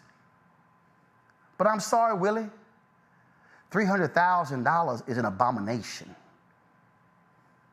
At the National Baptist Convention, at the Missionary Convention, at the COGIC, if y'all had any honor, decency, or integrity, y'all would send that money back to Target. Y'all would then apologize to Black America for negotiating for a crumb and trying to convince us it's a meal. And then what y'all need to do is have your leadership. Y'all can pick the city. It can be at your office in Nashville. It could be in Atlanta. It could be in Florida, D.C. I don't give a damn where it is. And y'all need to sit down with the people who are leading this boycott. And you need to learn how to properly leverage your influence and your power. Because that's what King did. That's what King understood about how to leverage one's power for change. What y'all are doing by taking $300,000 is you are selling out Black America.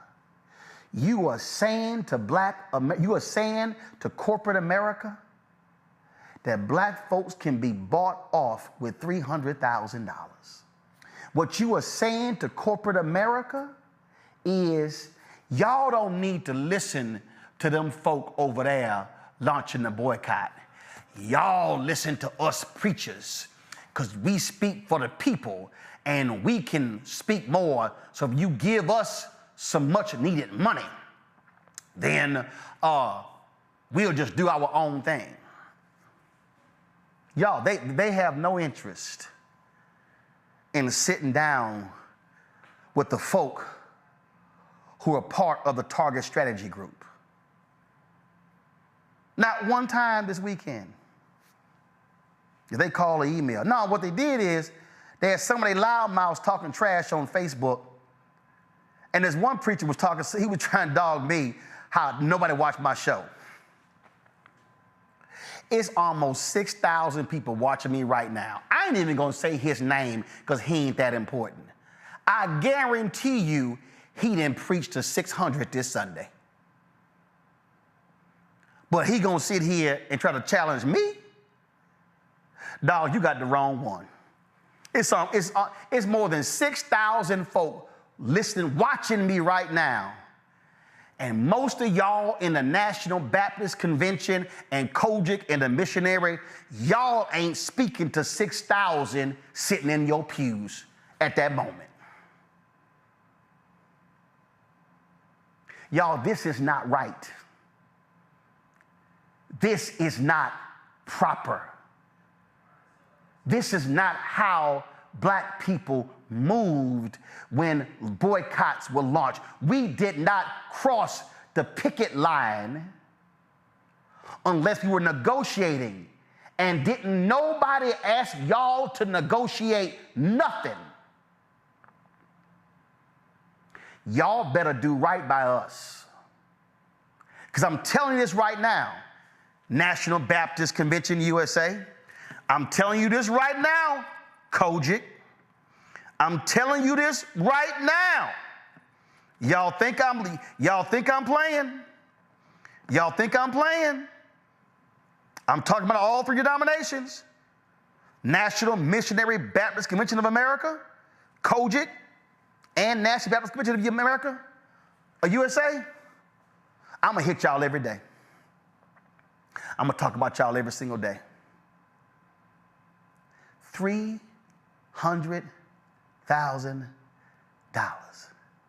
It is estimated that black people were spending $12 million. What, a day in Target nationally? And y'all took $300,000. Literally. And I ain't fronting. Among the groups involved in the boycott, we could have easily sent y'all $300,000. If y'all need the money that bad, we could have sent y'all the money. But here's what I don't understand. How you the National Baptist Convention USA, you got 31,000 churches, you claim you got 7.5 million members, and you broke? Because you don't take 300,000 and split it three ways if you ain't broke. Because if your cut is 100,000, that ain't nothing. That's awful. It's absolutely awful. Here's a little bit. Pastor Jamal Bryant speaking at New Birth Missionary Baptist Church on yesterday. Then I'm going to talk to Nina Turner right after this. Play it. For the last 18 weeks, we've been boycotting Target. And said there's no way in the world we going into Target where black people were spending $12 million a day. We said to Target, you got to do 4 things in order for us to walk into that store. Is that you got to invest $250 million in the black banks. Number 2, you got to honor what you said, the George Floyd family, and invest $2 billion in the black business. Number 3, you got 27 of these stores on white campuses, but not one at a HBCU. You ought to partner with 6 HBCUs with their business programs so that young people will be able to scale their business and do a national franchise. We said to you that you've got to reimagine what DEI is, and absolutely 16 weeks later, you didn't deliver to us, even after We made your stock drop even after the CEO's salary was cut by 42%, even after you lost $12 billion in valuation. But you thought you was going to go around me and go to the National Baptist Convention and sell out for $300,000. Are you crazy to think that we gonna sell out for chump change? You must not know who we are. Our Father is rich in houses and land.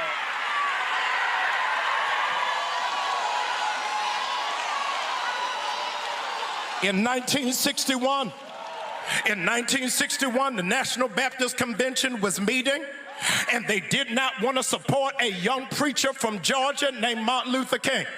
They said, you speaking too loud about civil rights. We don't want you to do all of that. Just preach and sit down. Don't march. Don't make a stand. Don't challenge the government. And as a consequence, Dr. Martin Luther King Jr. and Target-Nat'l walked out of that church and started the Progressive Baptist Convention, where we come in full circle. And I need you to know it wasn't just the National Baptist of America. It was also the National Baptist of USA. It was also the Missionary Baptist. It was also the Church of God in Christ. And the $300,000 was not per institution. They gave them Negroes $75,000 for them to just sit down and roll over. Not me, Jack. I called the president of the National Baptist Convention. I said, Rev, we can't go out like that. We are selling ourselves short. He said, Jamal, give me a couple of days. Let me get the board together. I said, bro, you can get your board together, but Sunday morning I'm going to the mic and I got to say something. And you got to give me something to work with.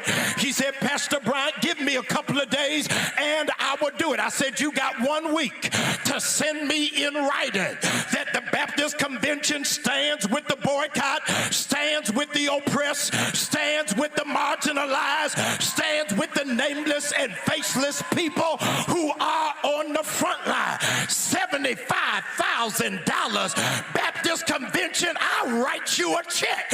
You can't sell yourself out for $75,000.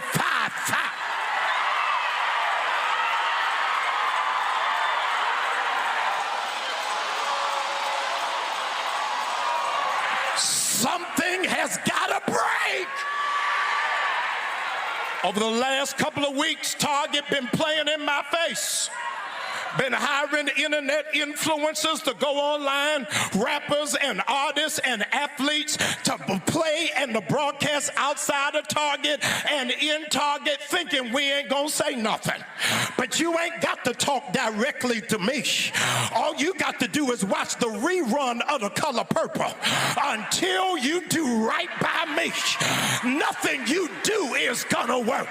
We will break Target, we will break Dollar General, and we will break any company that doesn't honor our dignity while they trying to take our dollar. The devil is a lie. Something gotta break.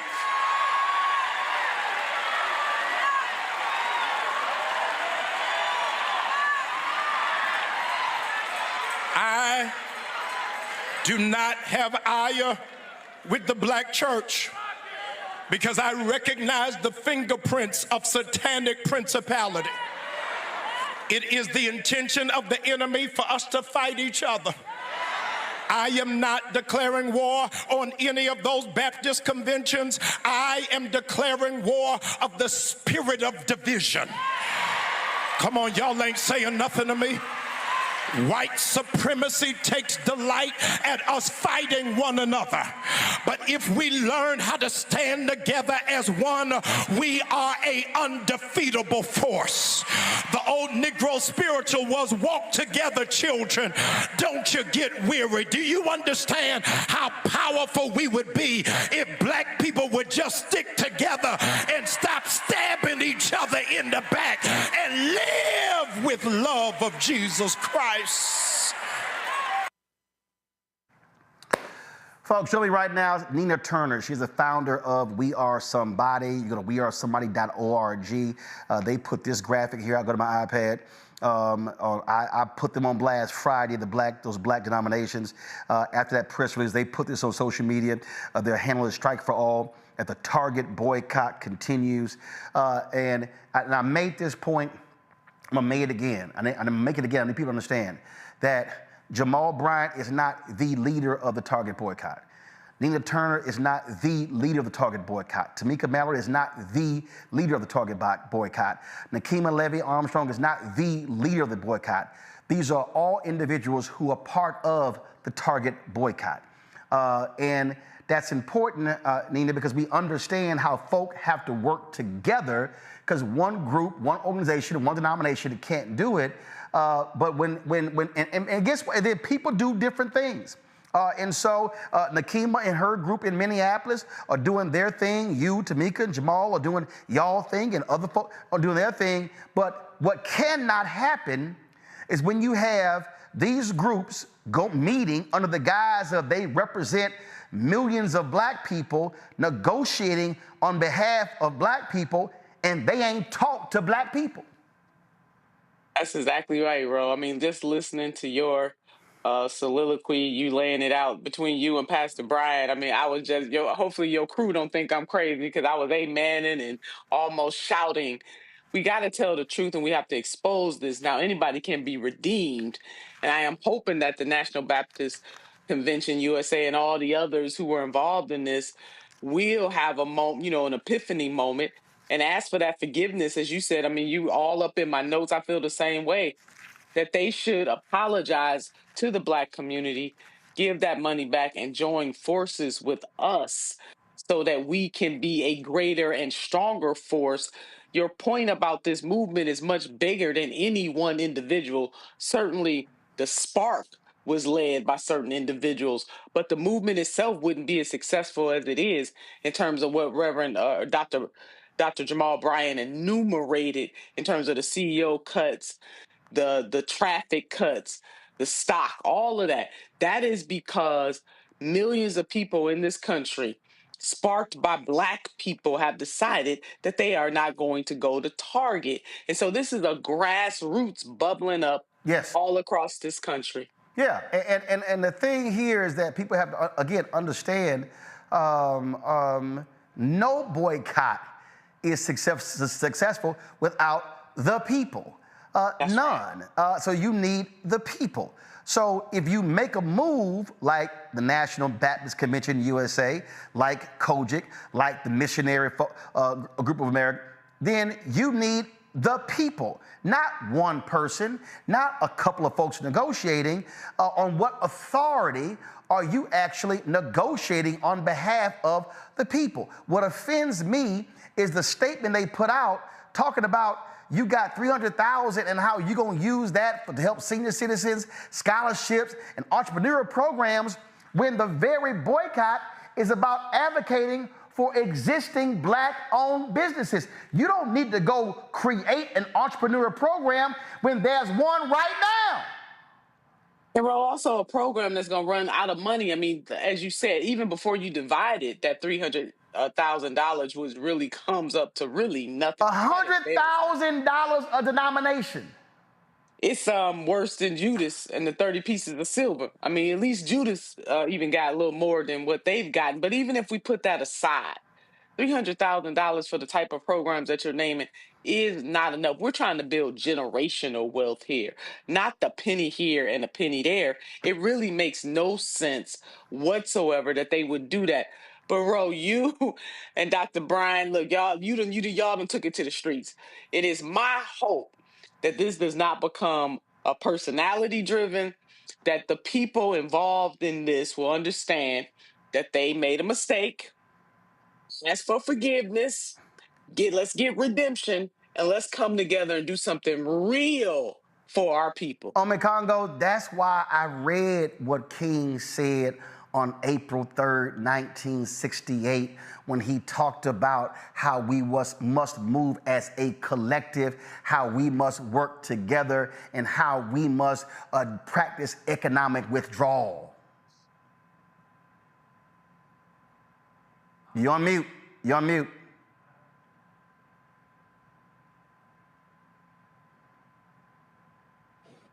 All right, you almost there? Okay, keep talking. All right, y'all figure out, Congo, figure out audio. Kelly, can you hear me, Kelly? Yeah, I can hear you. Kelly, I'll pose that question to you. Go ahead. Sure. So, I mean, you said so much, right? But at the end of the day, I just feel like they didn't even get off cheap. They just re-enslaved themselves, right? Because exactly what does 300K get you when I know a church mother that spends that on a half a convocation in Kojic, right? You know, the economic value today of the 5 loaves and 2 fish is worth more than the 300K.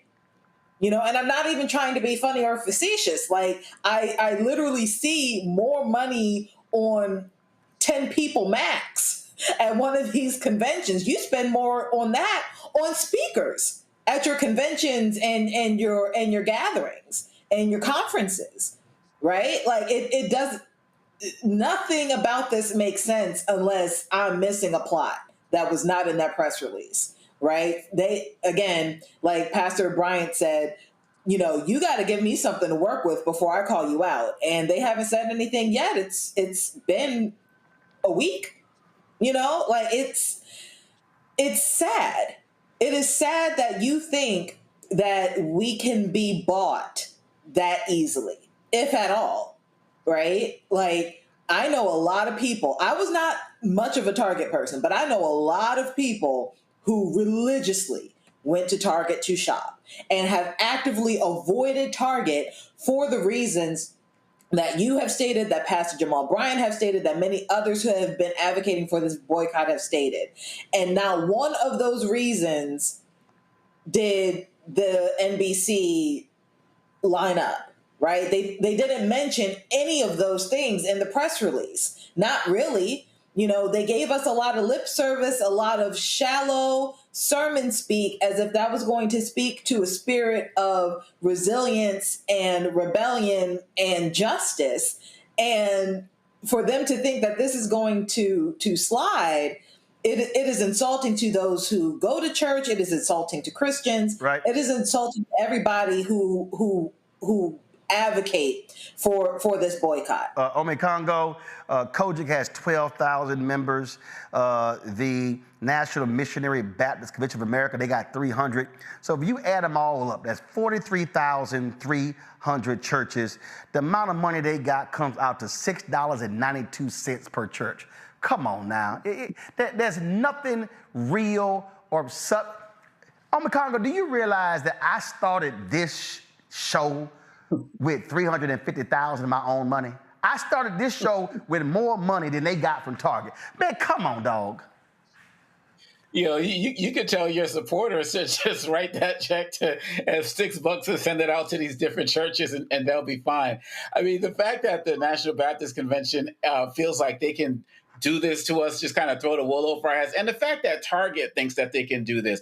I'm so happy that this has been sustained. I remember when Sister Nina came on the show to talk about the organization of her aspect of the boycott, and they just think that we're going to do stuff temporarily. They think that we're going to break. They don't realize what they have activated, and they feel like they can go to various people, take a picture here and there, have the influencers and so on and so forth.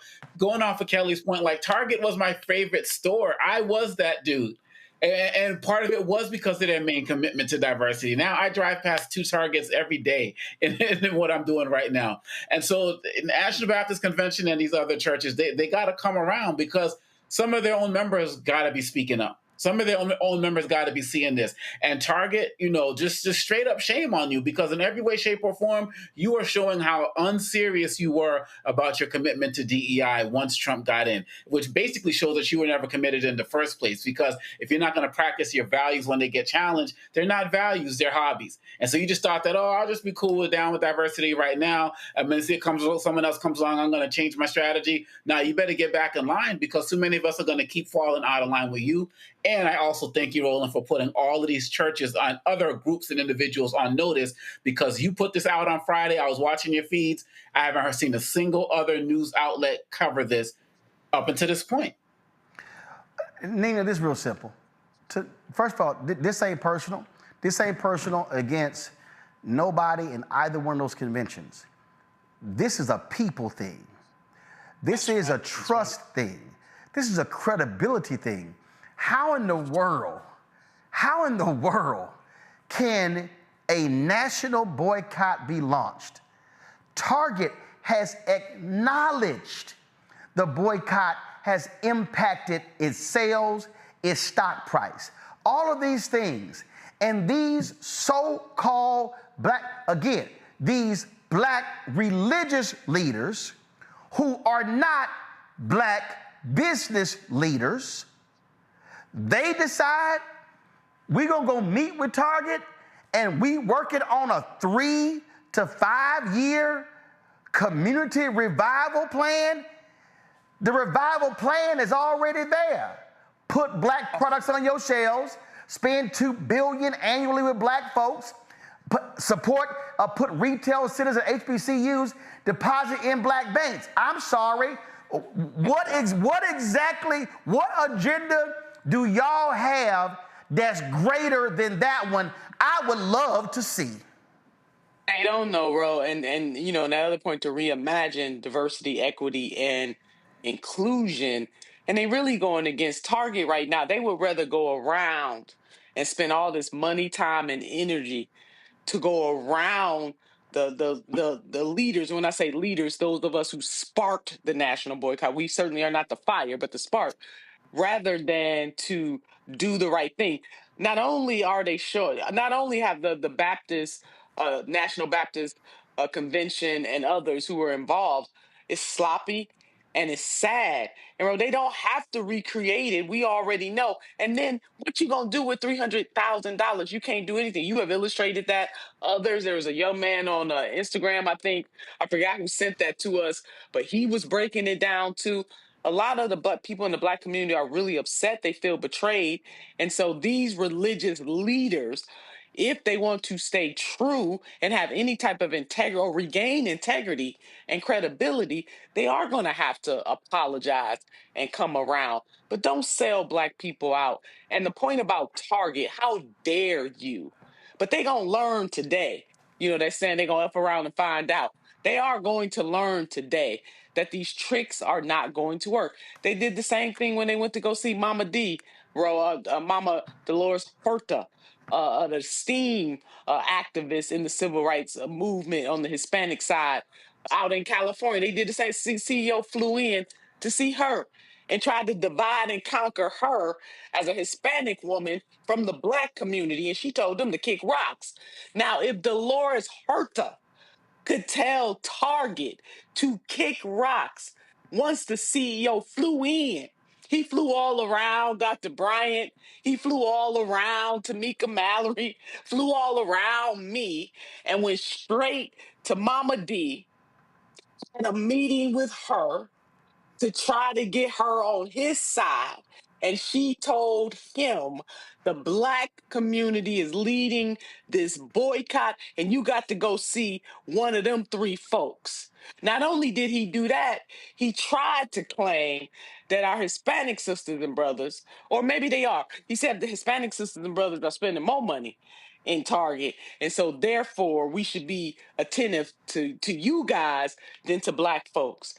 And Mama D's daughter said to them that black folks who are the descendants of enslaved people deserve much more. See, they couldn't. So Ro, I'm trying to understand this. If Mama D and her daughter could say that to the president of Target, but you got black religious leaders who sold out for $300,000. You have folks in the LGBTQ plus community in the Pride getting $50,000 a year from Target. These small organizations said, we don't want your money. After they broke the covenant, they said, we don't want your money. But yet you have black religious leaders with conventions that span millions of people, and they can't even stand up to these folks. There's something wrong, Ro. And it is an abomination against the past, the present, and the future, because that is how we as black people must move. However, there is redemption. So they can apologize and reset this table, Ro. It ain't over. They can do the right thing. Yeah, again, it's not, look, I have no problem having them come on the show. We can talk about it. We can walk through it. They need to be sitting down with leadership behind this boycott. And as a part of that, send the money back. Send the money. And here's the whole deal. If you the National Baptist Convention USA, and if you Kojic, and if you are the National Missionary Baptist Convention, if y'all need the money, we will take up an offering. Hey. If y'all need the $300,000 to fund operations, we'll take up an offering. Okay, that's right. If that's what y'all need. But just be honest. If you just say, yo, we broke. That's the whole real deal there. Now, I'm going to deal with this tomorrow. I want to go ahead and show this real quick. I got this late today, and we are going to deal with this tomorrow. 40 former, go to my iPad, 40 former black McDonald's franchise operators are aligning with the call to boycott McDonald's.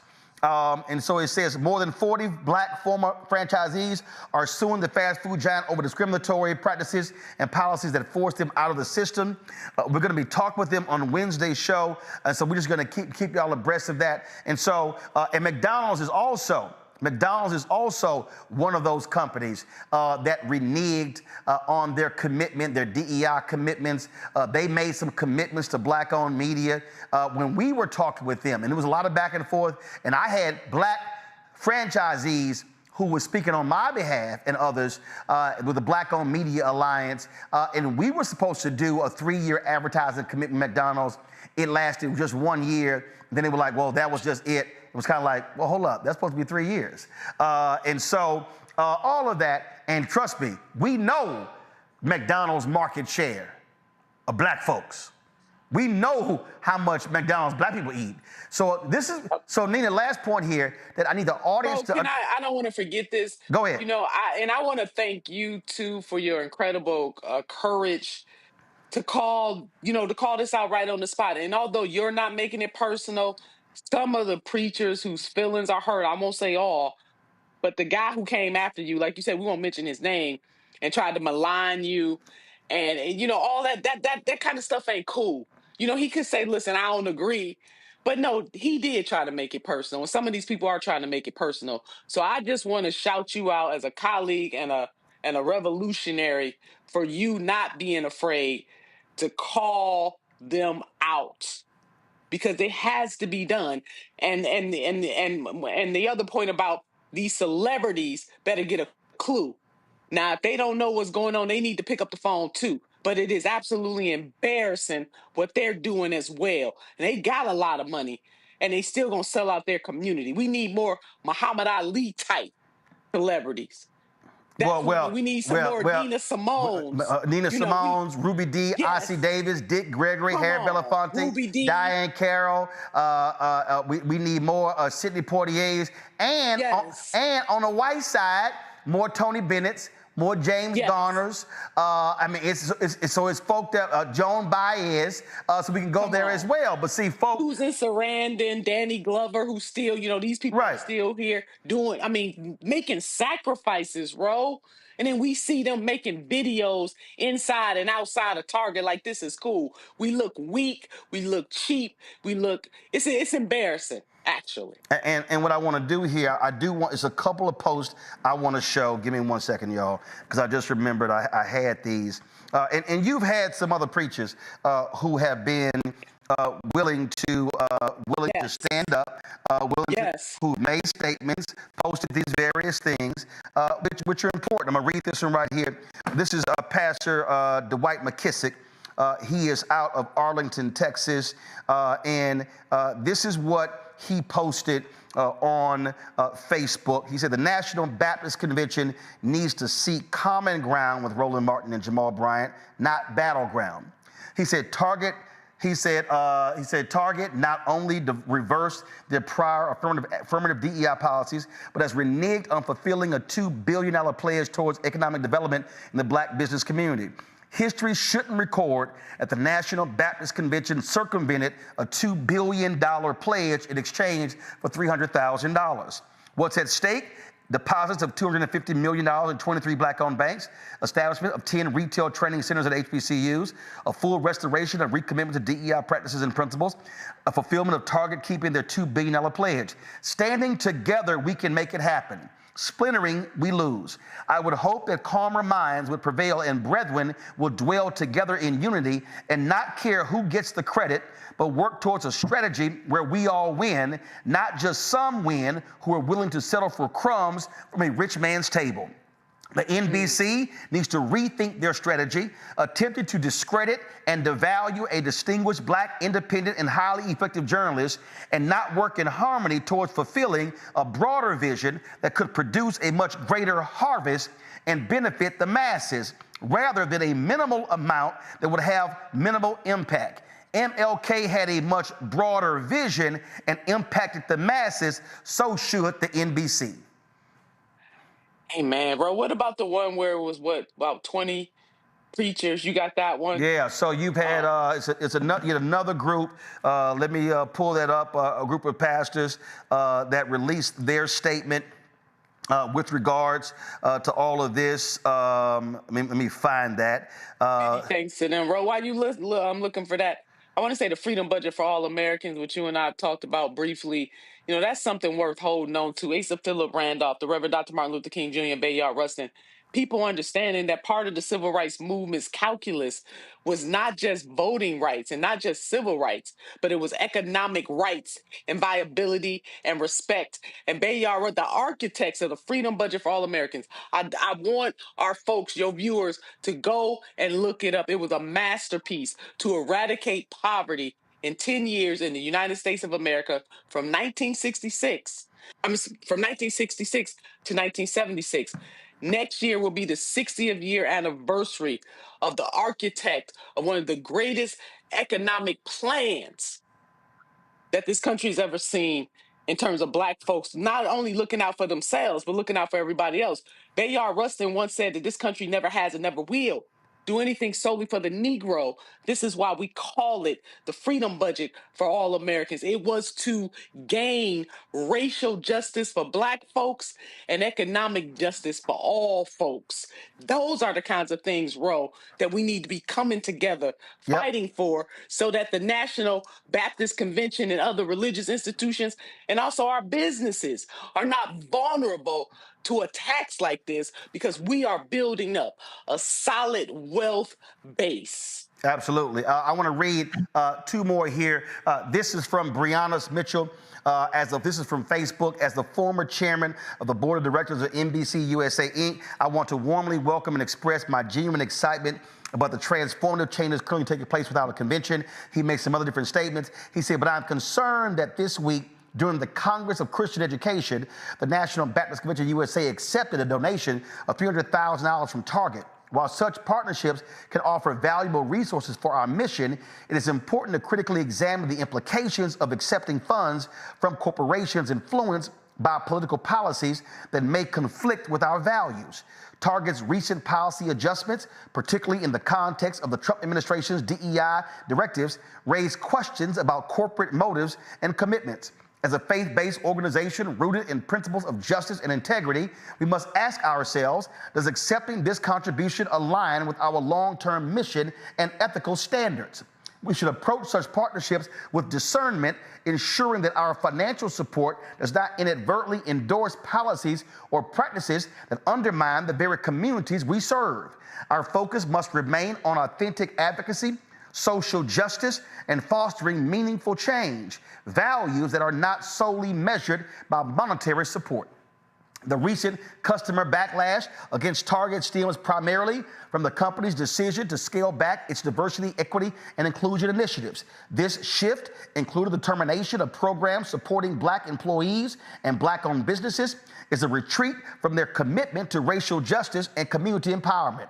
Such actions raise critical questions about corporate accountability and the alignment of business practices with social responsibility. We cannot speak truth to power and then have our hands out for those very powers that continue to suppress and oppress our people. True leadership requires consistency and integrity, standing boldly against injustice while also holding ourselves accountable to the principles we uphold. If we are committed to justice, equity, and the liberation of our communities, our actions must reflect those values at every level.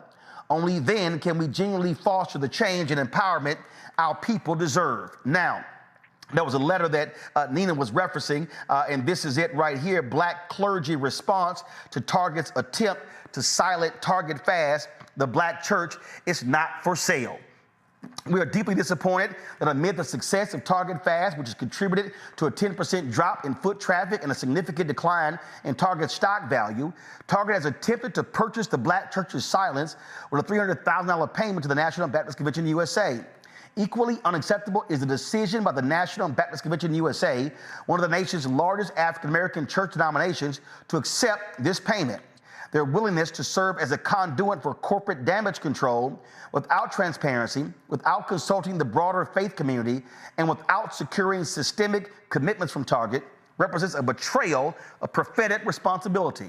Accepting a check while the larger black community is engaged in principled protest is not partnership, it is complicity. In response to the attack on public and private diversity, equity, and inclusion programs, Target withdrew its $2 billion commitment to black community economic development made in 2020 following the murder of George Floyd. The black faith community responded with a 40-day Lenten season Target fast. Target's action signals to corporations that our institutions can be cheaply bought, that a fraction of what promise can purchase silence from some of our most trusted voices. That is not only morally troubling, it is strategically disastrous. The impact of Target's withdrawal runs deep and includes sowing distrust of black clergy, loss of billions of equity dollars, economic development, educational advancement, and other opportunities. Instead of engaging in meaningful dialogue or committing to long-term measurable change, Target has resorted to a familiar route: divide and conquer. This transparent attempt to undermine the credibility of the black church will not succeed as black church leaders pledge to escalate what was a 40-day Target fast into a year-round campaign until justice is done. The prophetic tradition of the black church is not for sale. Let us be clear. This is not just about economics. It is about equity, integrity, and the responsibility of corporate power to answer to communities that have long sustained it. The black economic fast is not a call for charity, it is a demand for change. The fast continues. We stand in unity, committed to keeping the main theme the main theme. We urge faith leaders, consumers, and community advocates to remain vigilant, unified, and unwavering in purpose. Do not be swayed by symbolic gestures. Join us in holding corporations accountable, not just in words, but in measurable actions. And the signers, right here, you will see Reverend Tracy Blackman, Reverend Dr. Amos Brown, Reverend Dr. Jamal Harrison Bryant, Dr. Iva Carruthers, Bishop Leah Dowtry, Reverend Dr. Cynthia Hale, Bishop Vashti McKenzie, Pastor Michael McBride, Bishop Rudolph McKissick, Reverend Dr. Frederick Douglass Haynes III, Bishop W. Darren Moore, Reverend Dr. Otis Moss III, Reverend T. DeWitt Smith Jr., Reverend Dr. Gina Stewart, Bishop Talbert Swan, Reverend Dr. Jacqueline Thompson, Reverend Mark Thompson, and Reverend Dr. Barbara Williams Skinner. Those are the preachers that signed this particular statement here. And the last point that I will make is that you saw me when I read there where Bishop Kimber said that, Reverend Dr. Kimber said that he wanted to meet with Trump about their attacks on the poor, their agenda on the poor, okay? So here's the question that I have. This is the question that I have for the National Missionary Baptist Convention. This is the question that I have for Kojic. And this is the question that I have. Let's see here. I'm just going to pull them up. So This here is the leader of the National Missionary Baptist Convention of America, Reverend Dr. Anthony Sharp. He went to Bishop, and so he's out of Texas. So that's Reverend Dr. Anthony Sharp. So we should pull up the leader of National Baptist Convention. This is Boyce Kimber. Y'all had the video. Pull his video up, please. I'm doing this for a reason. That's who he is. And so then you have, of course, you have the Church of God in Christ. They're one of the other three that actually received this money. Go to my iPad. Jay, the presiding bishop of the Church of God in Christ, is J. Drew Sheard, presiding bishop and chief apostle. So he leads the church. So here's the question I have for the three of them. Since they chose to accept this money from Target, since they chose to say they stand up on behalf of black people, here's my question. Bishop Sheard, Bishop Sharp, Pastor Kimber, are we going to see three of y'all next Monday? Go to my iPad. Are y'all going to come to Washington, D.C. as the leaders of three of these denominations? And are you going to stand with Bishop William Barber and the Poor People's Campaign and Repairs of the Breach as they have their Moral Mondays in D.C. to stand against this bill that attacks the poor, that attacks the disenfranchised, and enriches the wealthy? Are y'all going to send statements of support saying you stand with Bishop Barber against this so-called big, beautiful bill that is a big, beautiful lie? I have yet to see the National Baptist Convention issue a statement against this document that is anti-poor. I have yet to see Kojic. I have yet to see a statement. If y'all did, somebody email it to me. The Missionary Convention, I ain't seen y'all's either. So if y'all could send out a press release on getting Target's money, I want to know, are y'all going to stand with Bishop Barber? Because we're going to be broadcasting live next Monday from the Capitol across from the Supreme Court. So I want to know, where are these church leaders, these denomination leaders, when it comes to this bill that has a negative impact on the poor and working class folk in this country? That's what I want to know, Nina, and I'm waiting to see. Amen, bro. Hey, I'm a church girl. When the sermon has been preached, amen, amen, and amen. Redemption is possible, and they need to come on, jump on this, and get redeemed real quick. All they got to do is call and email. But let me be clear. If you don't, and if you stand by this, the heat will continue.